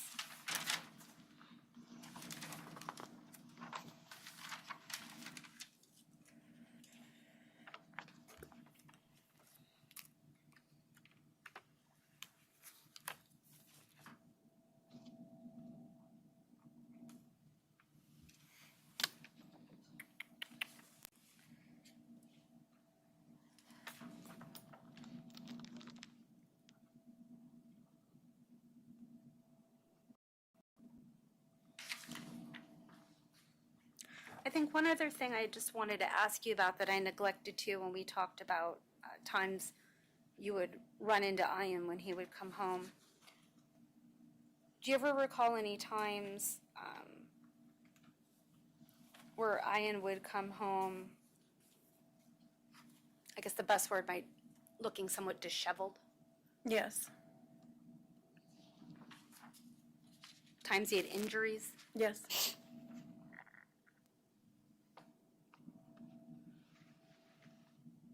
And did this typically occur around times where you believed he was drinking? Yes.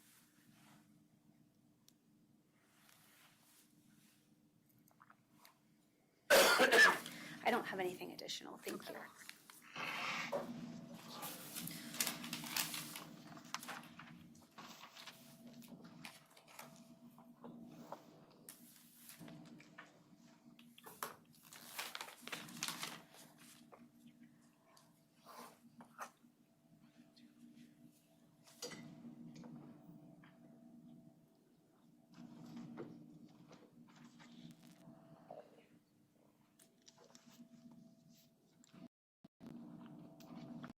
Get started. Can we just take a couple minute Yes, that's fine. So ladies and gentlemen, we're going to take, please remember the admonition and we'll be back shortly. Thank you. break? Jury?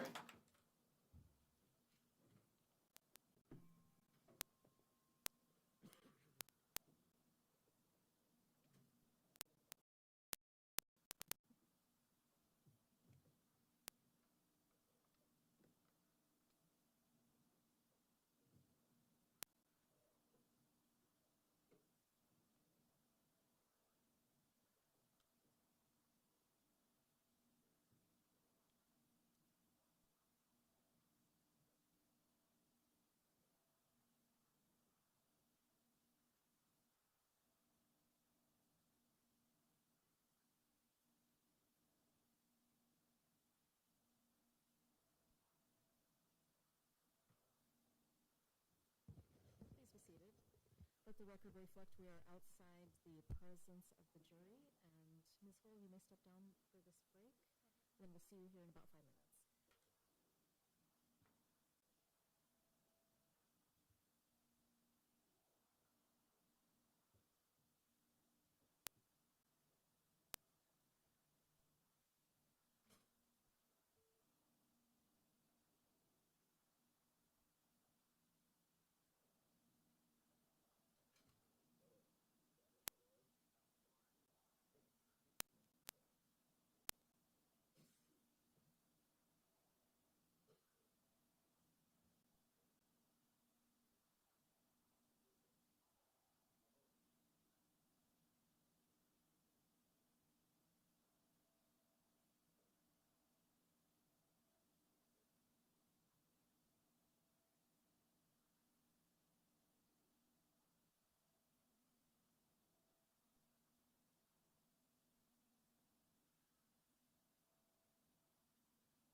jury.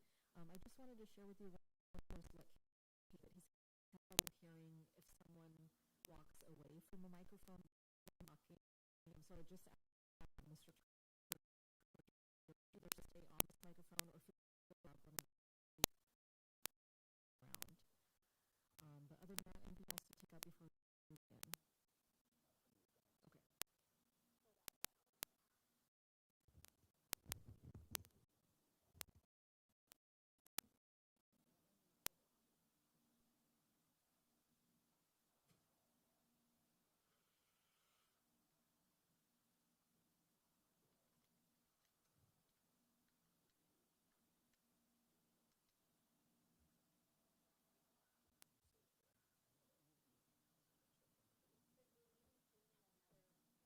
Yes. Yes. So whenever you're done, Mr. Kirchler, we'll take that second break.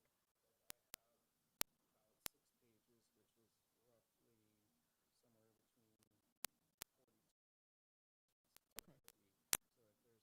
So I'd say maybe if we hit 3:15 or 3:20 or so. I might be close to finishing, but I'll find a good place to stop.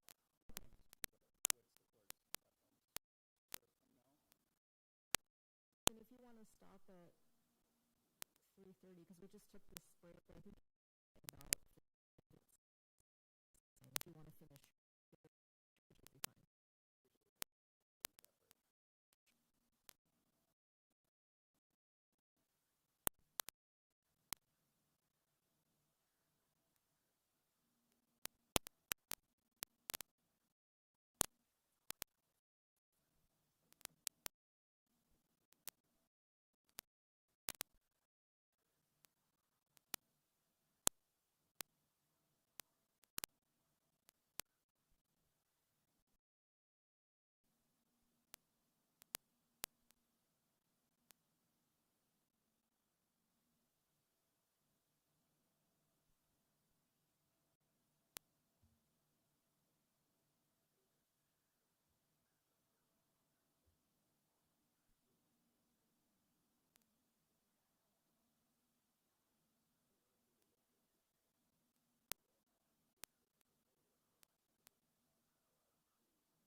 Please be seated.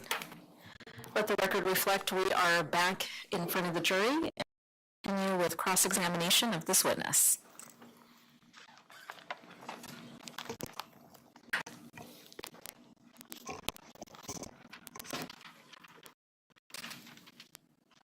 I'm just waiting for the noise to stop on my hearing aids.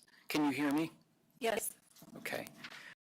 I'd like to talk about yours and Ryan's relationship. You said roughly Somewhere around there, yes. we're broken,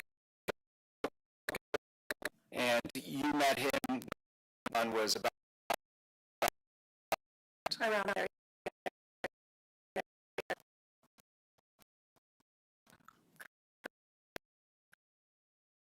Ian, and was a patron place that you worked, correct? Yes. And you got to know him. From there? Yeah. Not really. Yes.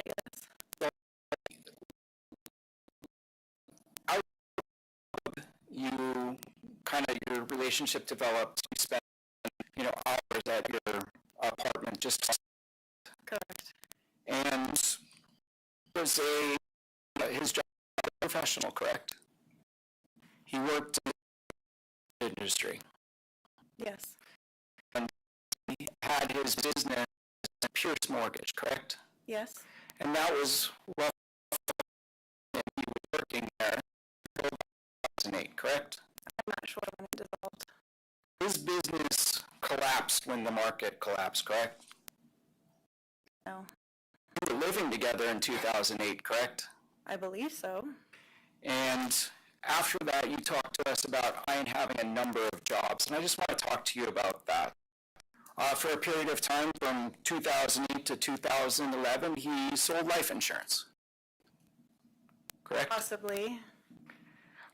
2011 to 2013, he worked for Chase Bank in the mortgage department, correct? Possibly. I'm not really good with dates, so Would you agree those services that he, correct? I honestly don't like him insurance or Chase, but it's possible.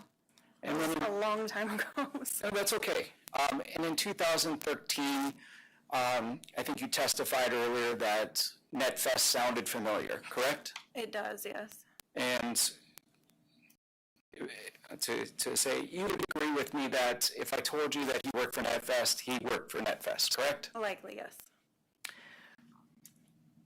So he had jobs in the business world, correct? On and off. And when he would go to work, he'd wear like a suit, correct? For some of them. Slacks. For some, yeah. He would dress fairly nicely, correct? For some of the jobs, yes. And then some of the jobs, he had other jobs too, right? He would pick up other work, correct? Yes. You mentioned earlier Papago Brewery. Yes. He worked there for a period of time. Yes. He cab. Yes. He did that on the weekends to get extra money, correct? I believe so, yes. He also worked for a guy named Dan Schufelt. You remember Dan? I do remember Dan. I don't recall him working for him, though. Dan, his CPA. And Dan actually did your taxes with I believe. had who Dan was Dan's personal trainer for a while. I'm not. I would pick up jobs for the company that's building, correct? I don't have any recollection of that. Working on some of the rental properties. I'm not sure. Doing landscaping for Dan Schufelt. I don't working, so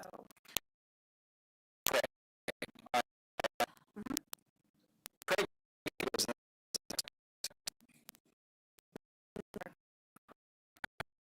get products he built.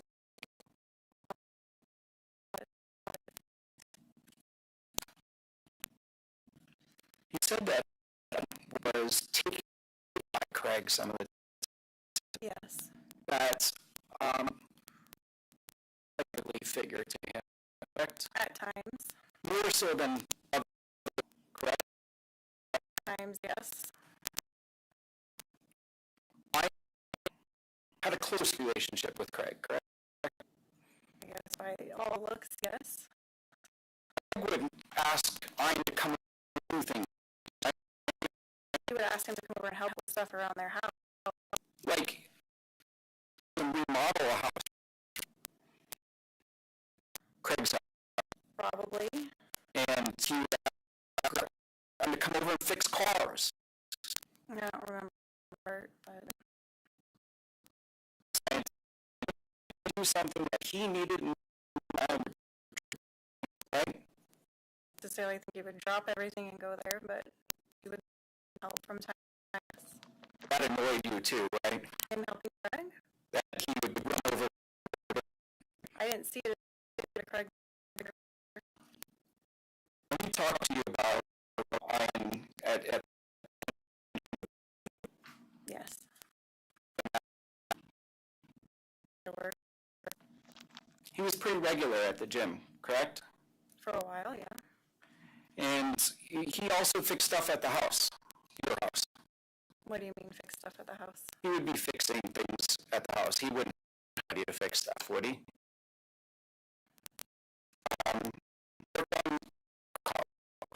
Yes.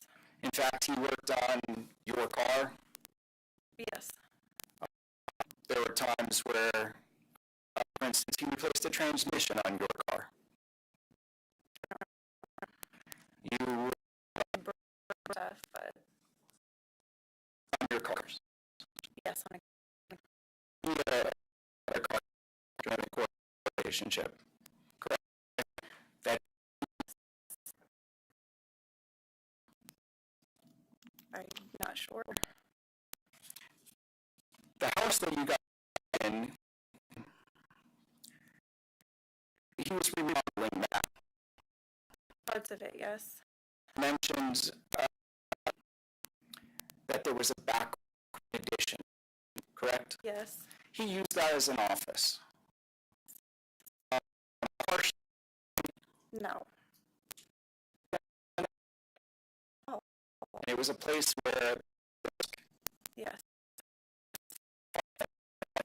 At least one, yeah. and there was a place, and he, correct? Private space. You didn't really, I would go in there sometimes, and I would have to go because you had to walk the backyard. you,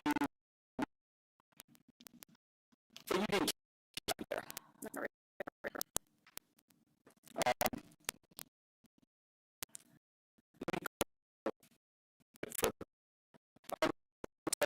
About I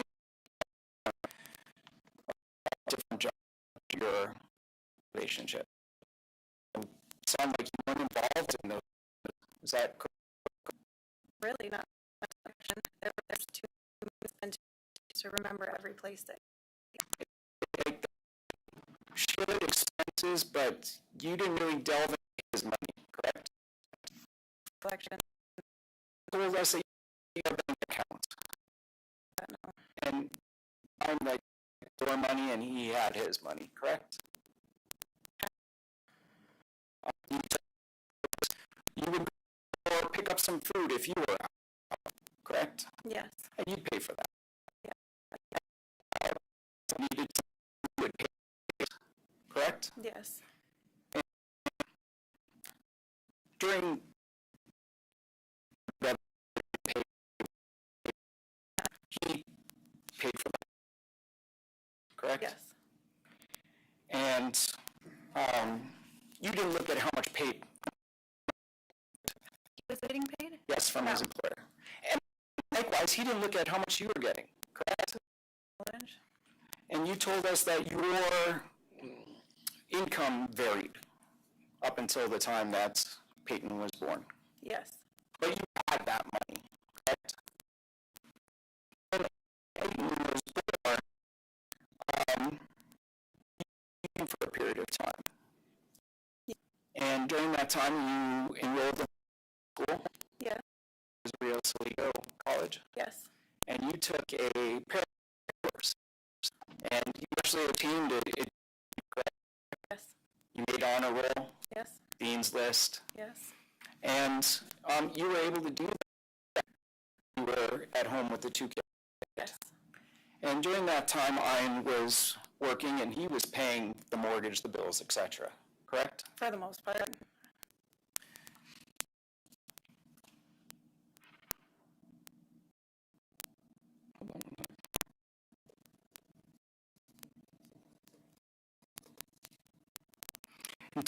Before you went back to work, correct? So yes. And you went back to work in a company called, Yes. and you verified that you were making your own money at that point, Yes. correct? Trying to get on your feet. Yes. To leave the house, correct? I was getting a plan ready to leave, yes. And at that point, you and I essentially weren't together, correct? I mean, at least romantically. That's correct. You and I were roommates for parenting, correct? Roommate-ish, yes.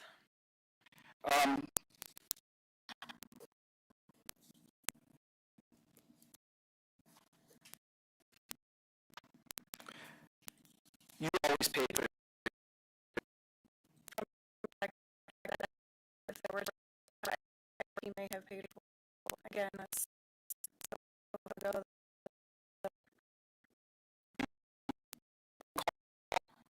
You had Ontario. And you edge, Sounds right, yes. and you paid for that, correct?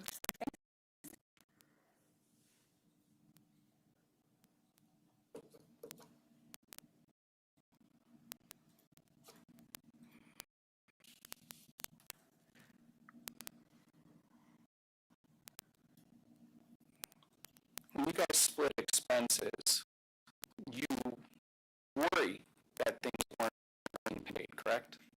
Likely, yeah. That you did in your journal, correct? Some of them. I want to talk to you, go back about, I had mentioned was on Pierce. Yes. This was 338 East Pierce, correct? Sounds familiar. And that house is a 3-bedroom house in Tempe, Arizona. Yes. I'm not going to ask you the zip code.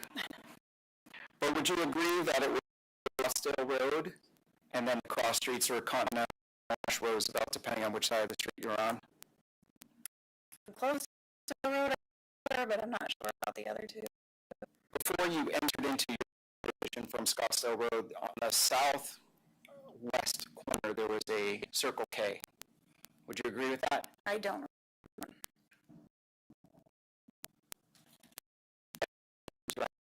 The house? The Was the bathroom. The time that you lived there in different states of remodel. Yes, that's And- my fun place. That's the one that generally everybody used. And Ian was the person in the process of remodeling that.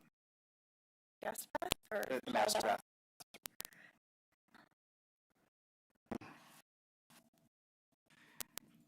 You had mentioned that when you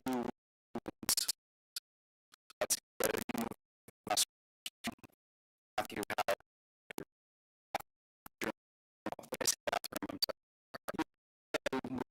the bedroom with Ian, correct? I believe so, yes. The room that was across the hall. Yeah, one of them. And there was another who came along in 2000. She had that.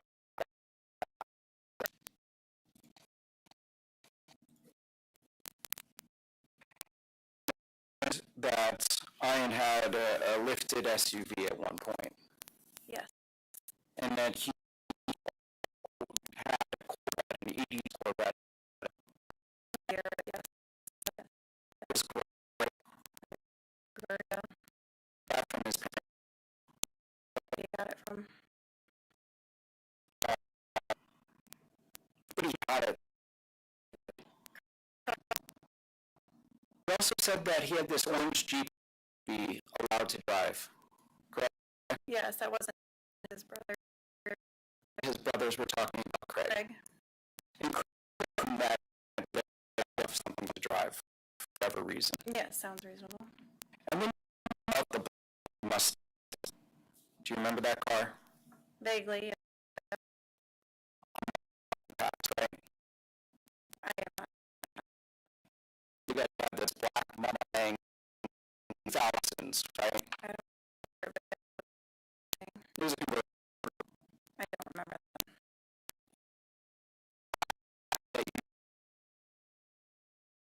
Yeah. Is that right?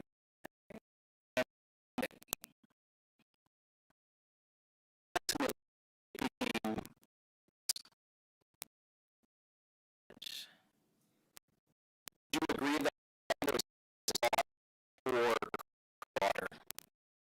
I'm not sure.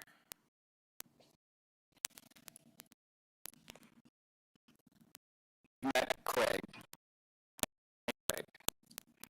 Right? Eric, his older.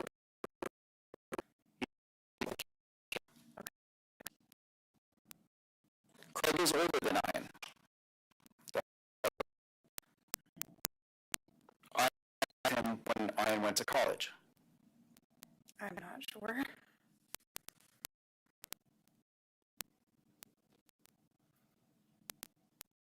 Said that,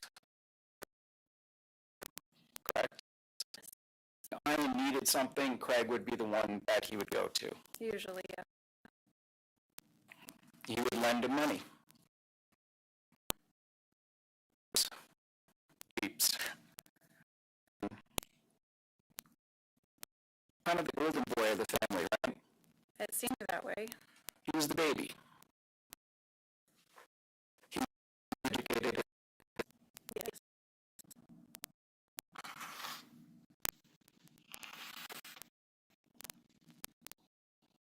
When Ian borrowed Craig, do you know that if he paid him back, I don't have any knowledge of that. you weren't part of transactions, right? Not to my recollection. But you knew that when Ian needed money, he could turn to Craig and get the money. Yes, on occasion.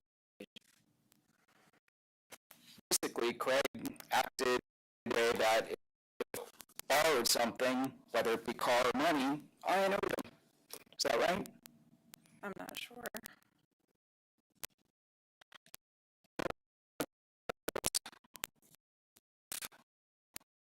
You had mentioned the master bedroom, correct? Safe, correct? Knew this. Yes. It's okay. We're really sound, so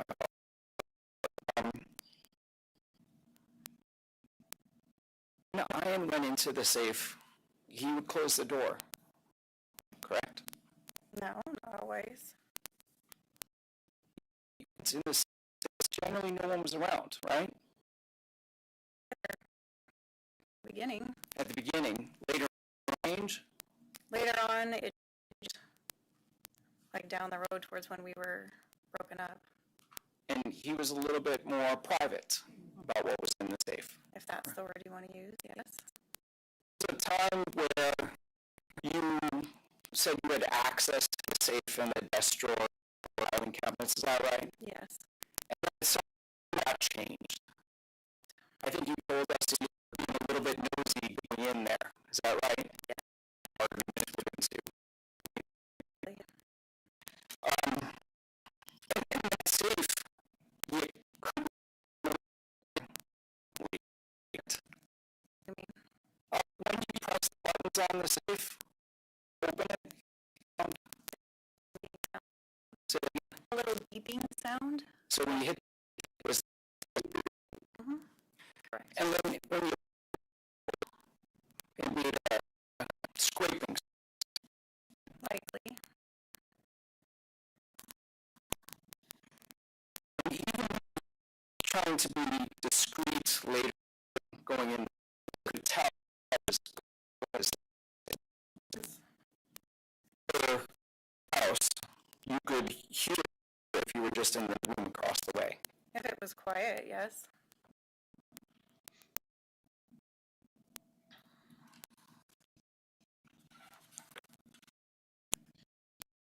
Just a second.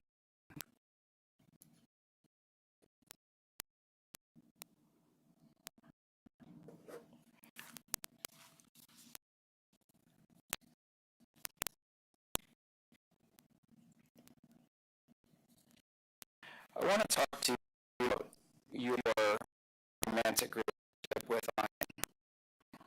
Okay. I'm going to be very brief on this. You testified that you and Ian had sex pretty regularly at the beginning. And the state asked you about, correct? You weren't sure, right? Correct. It was you that did that, is that right? Based off what I'm reading, yes. During the break, I had you look at a transcript, is that right? And you were saying what you had told the police officer, Yes. and you had introduced the choking. Yes. And romantically engaged in his plans.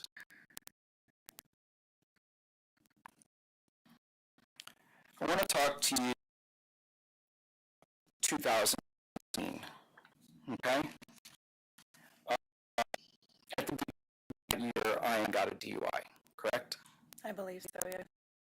And for you, your history with alcohol addiction, Ian's drinking a huge problem. No, Ian's drinking made his drinking a huge problem. You were sensitive. A little more so than normal, but And drinking what you had hoped for your family. in part, yes. So your relationship at the beginning of 2015 was dwindling down, correct? It was gone. It was gone. You were living across the hall, I believe so. living in Peyton's room. You're kind of shutting yourself down to him, correct? I suppose. Say again? You wanted that relationship to be. The relationship was over. I was just ready to get out and get safe. And for you, you moved forward and doing what you needed to do to leave him in that situation, correct? Correct. And you were keeping this timeless, is that right? Yes, that Evernote, they were keeping that. In part, that was your way to document things that were happening in your relationship, correct? Yes, on it. And to Valentine's Day 18. Okay. And if you need to refresh your recollection, leave the time list as Exhibit 745. That's what Is that correct? That's what it says, yes. And I think towards the last, if you need, that's the time period I'm looking at. The last page? Yeah, I think it's the second to last page and last page. February 3rd begins on the second to last bottom, February 14th, and I think is what the state had you look at before. That's on the last page. And I'm not going to go word about what you did in rights, but would you agree on Valentine's Day 2015, you were upset with Ian? Looks like I hadn't seen him since before. And he was supposed to and make pancakes for Peyton, isn't that right? Correct. And he was supposed to spend the day with her. Is that right? It looks like he was supposed to be fixing the brakes that day. And that was another reason that he was supposed to home and he wasn't. Right? Yes. You on the 14th, and you didn't see him until the next morning. Correct. And he came, I'm not going to say early, but in the morning, and he was stinking. Yes. Barely dressed and stinks is what it says. Clothes barely on, Mm-hmm. and Sorry, she said, Oh, I'm sorry. yes or no? Yes. he goes to his room, Correct. and then he comes out about an hour later and leaves, correct? Correct. Ultimately, he goes to wherever he was going to get his back, correct?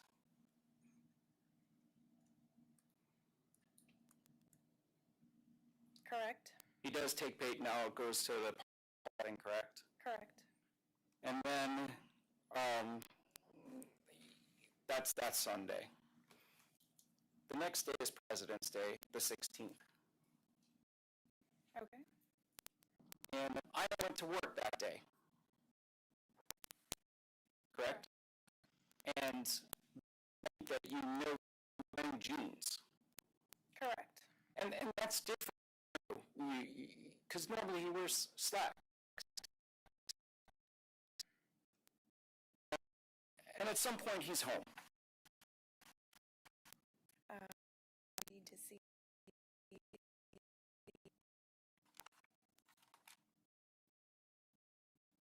And he's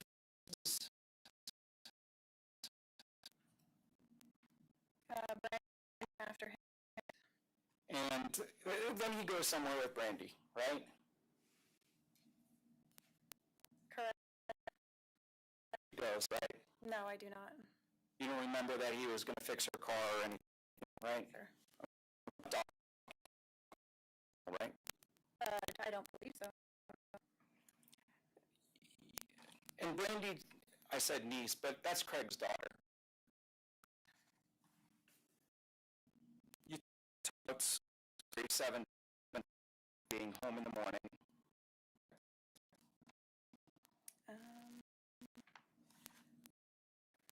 You told the states and the jury that brushing her hair is like 7 a.m.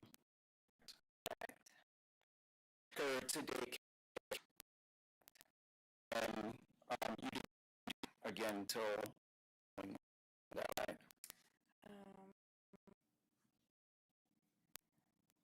It looks to be correct, yes. And I daycare every morning. I don't recall he took her if it was a situation, but yes, he did take her to daycare, On his way to work, correct? likely. And you worked during that time too, correct? Should have been, yes. And you left in the morning time he did, I correct? don't recall what time it would. On the 18th, a little bit before him, is that right? It looks like it, yeah. And then the 18th, around 8 o'clock, correct? Correct. And I'm When he came home? Not necessarily. you didn't make him, he was scratched up. That doesn't mean that I saw him. You didn't make any note that he stunk to high heaven. Correct, I did not know that. But again, that doesn't mean that I saw. I avoided seeing him quite often. You didn't know that he was bloody or bruised, correct? Did not notate that. That's neither in the morning or the evening. Correct. And you testified earlier that when you stink, you would document that. No, not saw him. When you saw him and he stunk, you document that sometimes. And you have a keen sense. I would say so. And if you see that alcohol coming from his pores, that would bother you. Me? Yes.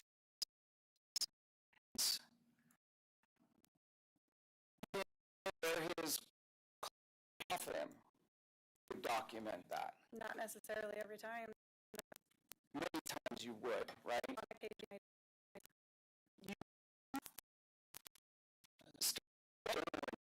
2012. I would have dates. And you were taking this trip for the purpose of you want to document your relationship in case you ever had to come to court. And that's for custody. Correct. And so you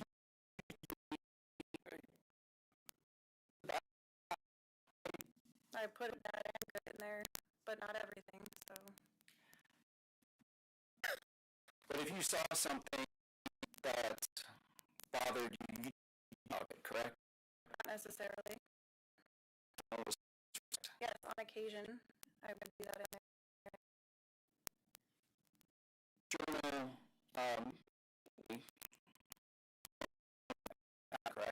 Correct. Yes. Just to ask you if it was pretty lengthy.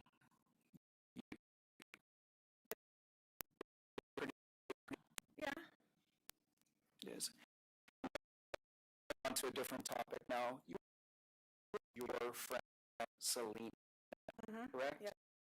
Selena, that you worked with at Christie's, correct? Correct. It's about, each person. So Selena was the bartender, correct? She was the waitress. She was the waitress. Sorry, I just want to make sure. I'm sorry. Yes. Thank you. Yes, and then she turned into a member. Selena knew a person named Tatiana. And Tatiana, Yes. and Tatiana had a Cherokee, correct? Correct. And you, correct? You were friends with Selena.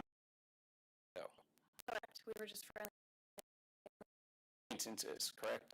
Yes. I think you testified that I really didn't go with friends, correct? Correct. And to the best of your knowledge, never met Cherokee, Correct. and probably never met Tatiana. Likely if he was in there and she was bartending, but I can't say. And I should before. Oh, okay. Then, yeah, no, I knew each other out. And Peyton was born, you kind of left that scene behind, isn't Yes. it? Your friends were other moms, right? Well, yes, my friends were still some girls I worked with there as well. And Selena and Tatiana weren't. Tatiana was not, but Selena, I was more friendly.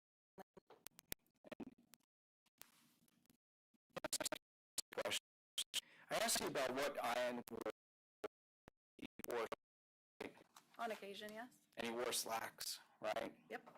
And he wore nice shoes. He wore what? Nice shoes. When he was dressed in his slacks, yes. And, when he'd go to the gym, he'd wear shorts and a t-shirt, right? I don't remember what he wore to the gym. He, when he was around the house, jeans, t-shirts. Generally, yeah. He had a pair of red shoes. Do you remember those? Yes. You called them clown shoes? Correct. I'm going to show you what's been marked as Exhibit 575 and 574.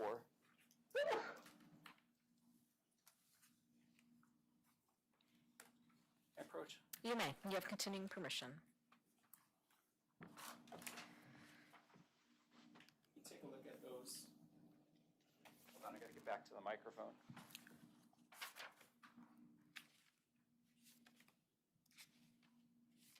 Are those Ian's clown shoes? I mean, they look like them. And those were, he didn't wear those often, right? No, I mean, when he was wearing jeans and stuff after he purchased them, yes. And why did you call them clown shoes? Because they looked like clown shoes. They're red.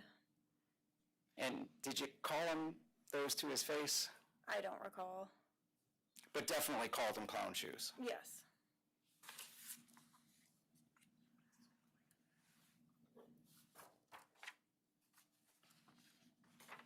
Let me just.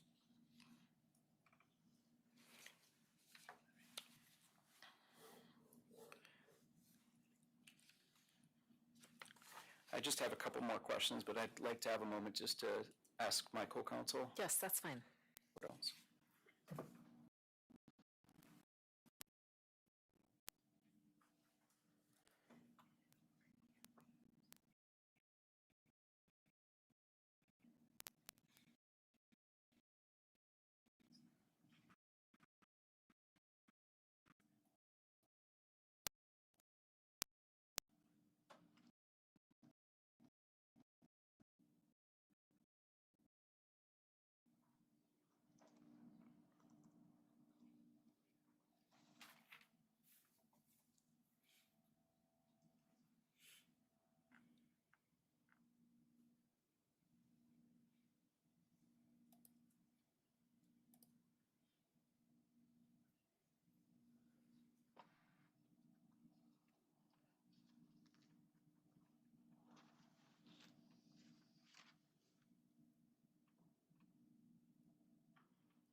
they? I have them as already admitted. They are already admitted, 574.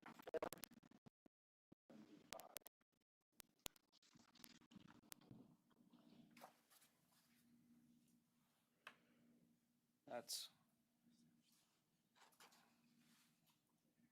and just for the record, I'm showing the jury what's been marked as 575.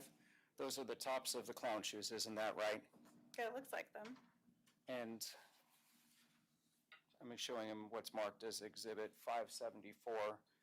Those are the bottoms of the clown shoes, correct? Those are the bottoms of those shoes, yes. Just a couple more questions. Back in 2013, you and Ian were still together, right? I believe so.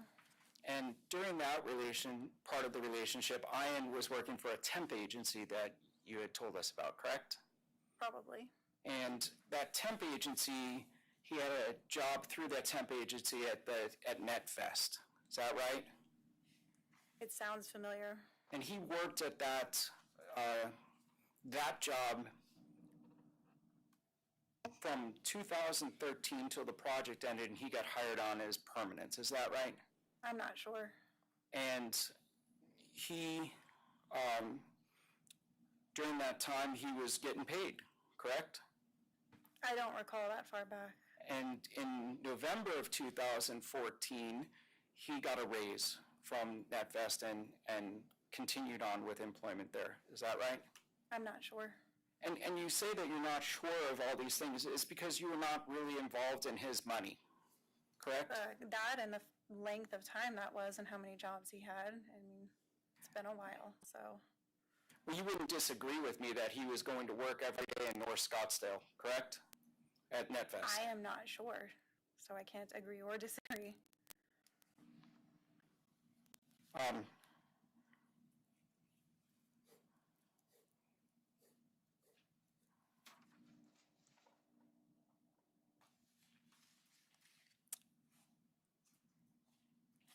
That part of your relationship, you kind of put behind you, correct? What part of my relationship? That relationship. That relationship? Yes. And you guys broke up in 2016 permanently, correct? We were broken up before that. I just moved out in 2016, I believe. And Ian was still living at that Pierce house in 2016, correct? I think so. And you're testifying that though you moved out in 2016, the relationship had long been over, correct? Correct. And like I said before, you guys were just living together. Before Correct. when? When you said the relationship was over. We were just living there, yes. Let me just.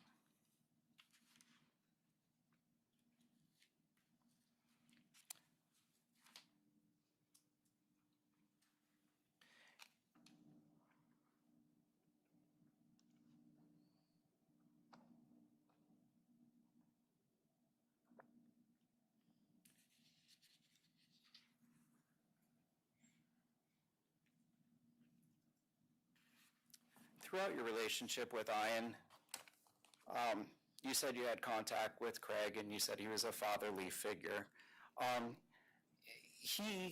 Craig would lend Ian money periodically.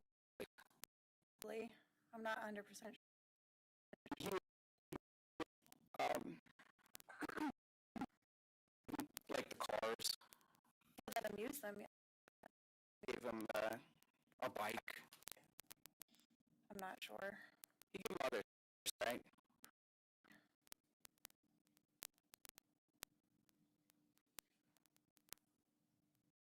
You and I were never married. No.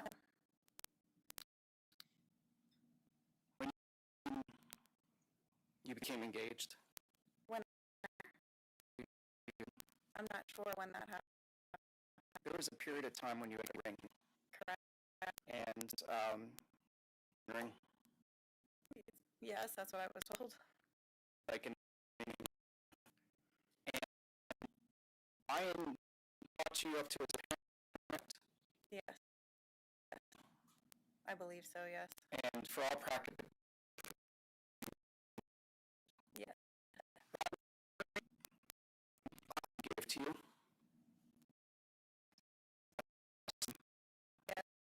And did you find out that the money from Craig? Okay. I was told that correct Diamonds. on what they When your relationship was over, you gave that to that woman.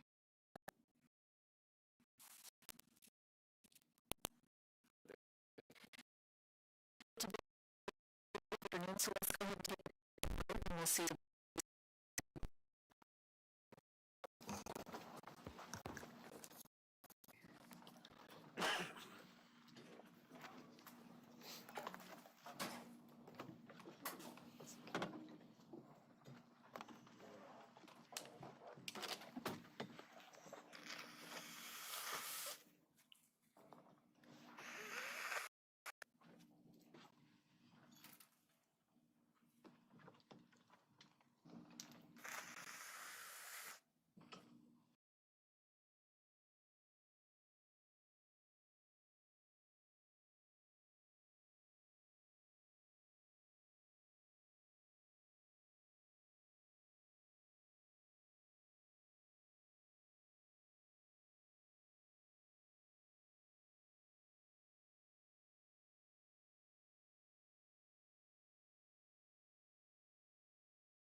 Please be seated.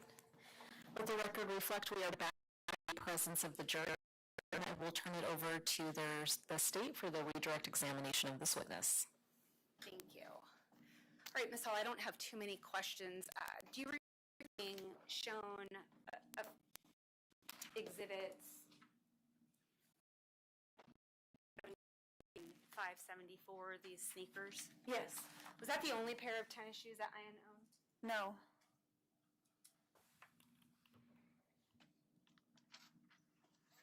You were asked some questions about the safe that you had discussed during your testimony.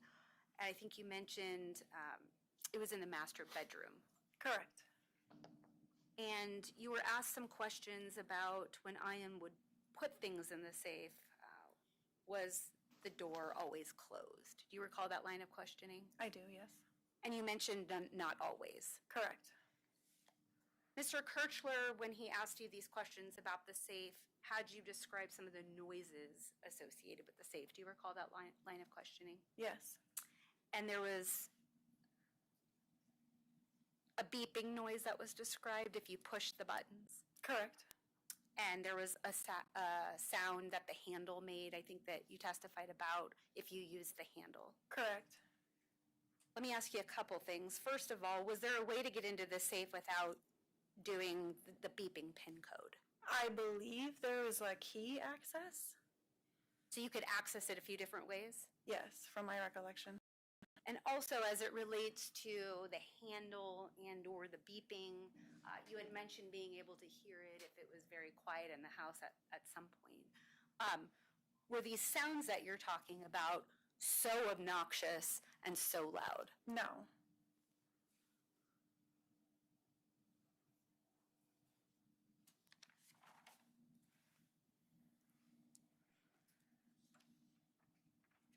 You were asked about Ian and the various jobs, and to your knowledge, at some point when he was going to NetVest, was he going to work every day? And I believe your answer was, I don't know. Correct. That you could not agree or disagree with that. That's correct. Were there times where Ian would say that he was going places and not be there?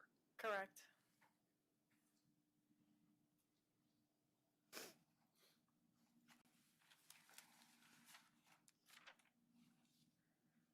You were asked a lot of questions about Craig, and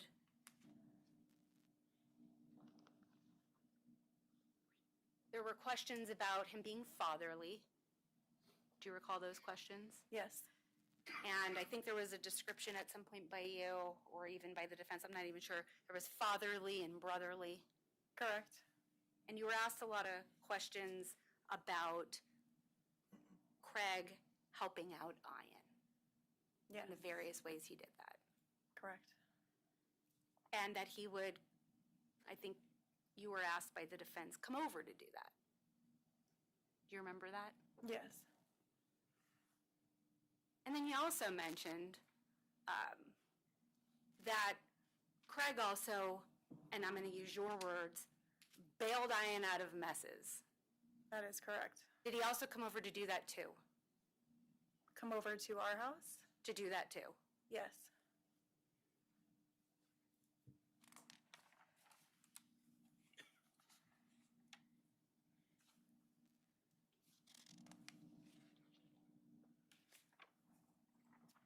I think the last question I want to ask you about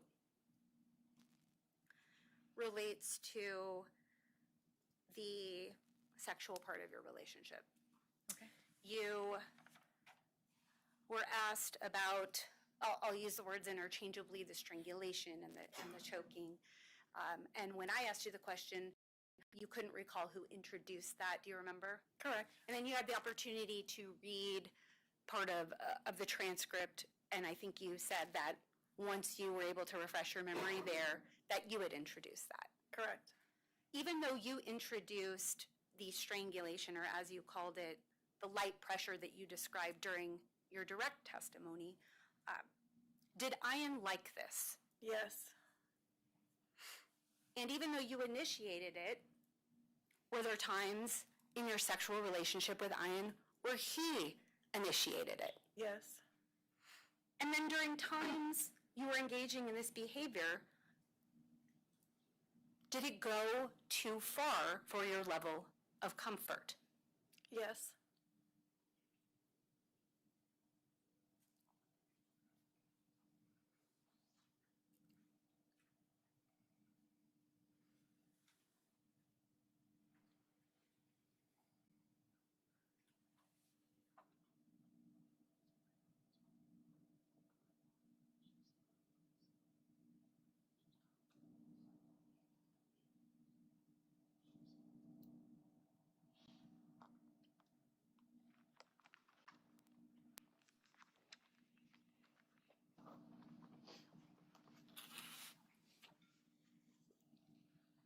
Thank you, Ms. Hall. I don't have anything else for you.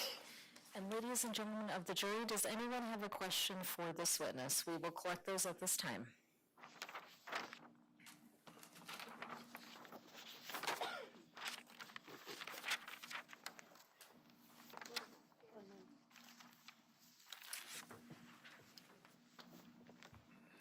And counsel, you may approach.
very briefly. There were times when you and Ian were split up where he was dating another person, is that right? I believe so, yes. Okay. Any redirect? Yes. There were times that you were together where you learned there were other women. That is correct. And the next question is, would you or have you changed, rewrote, added to, or deleted a previous entry to your journal? No. Any follow-up by the state? No. Any follow-up by the defense? No. The next question is, do you remember how old your daughter was when you were locked out of the safe? Unfortunately, I do not. Any follow-up by the state? No. Any follow-up by the defense? No. The next question is, what did you know about this case, meaning this homicide, before the police contacted you, before they interviewed you? Nothing. Any follow-up by the state? No. Any follow-up by the defense? No. And the final question is, what was regularly kept in the safe when you had access? From my recollection back there, then was a lot of keys in there, some documents, some discs that could have been, I don't know, videos or CDs style, and then likely money. Any follow-up by the state? Did you see the money? No. Any follow-up by the defense? Just 1 second.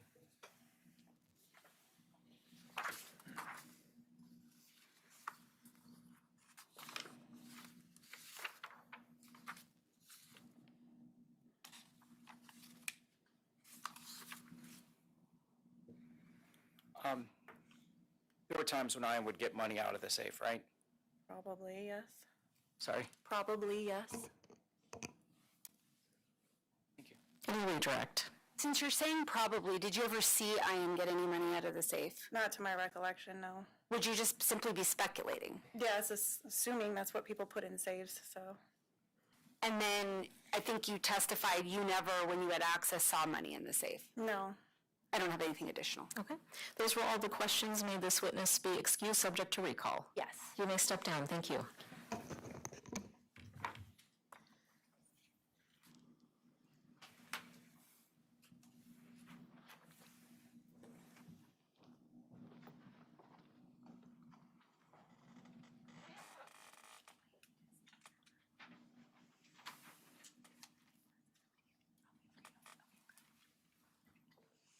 And with that, ladies and gentlemen, that will conclude our day for today. Please remember that admonition as you go home tonight. Please do not discuss the case or do any research, read or watch any news articles about the case, and we'll look forward to seeing you back here at 10:30 tomorrow morning. Have a nice evening. Thank you.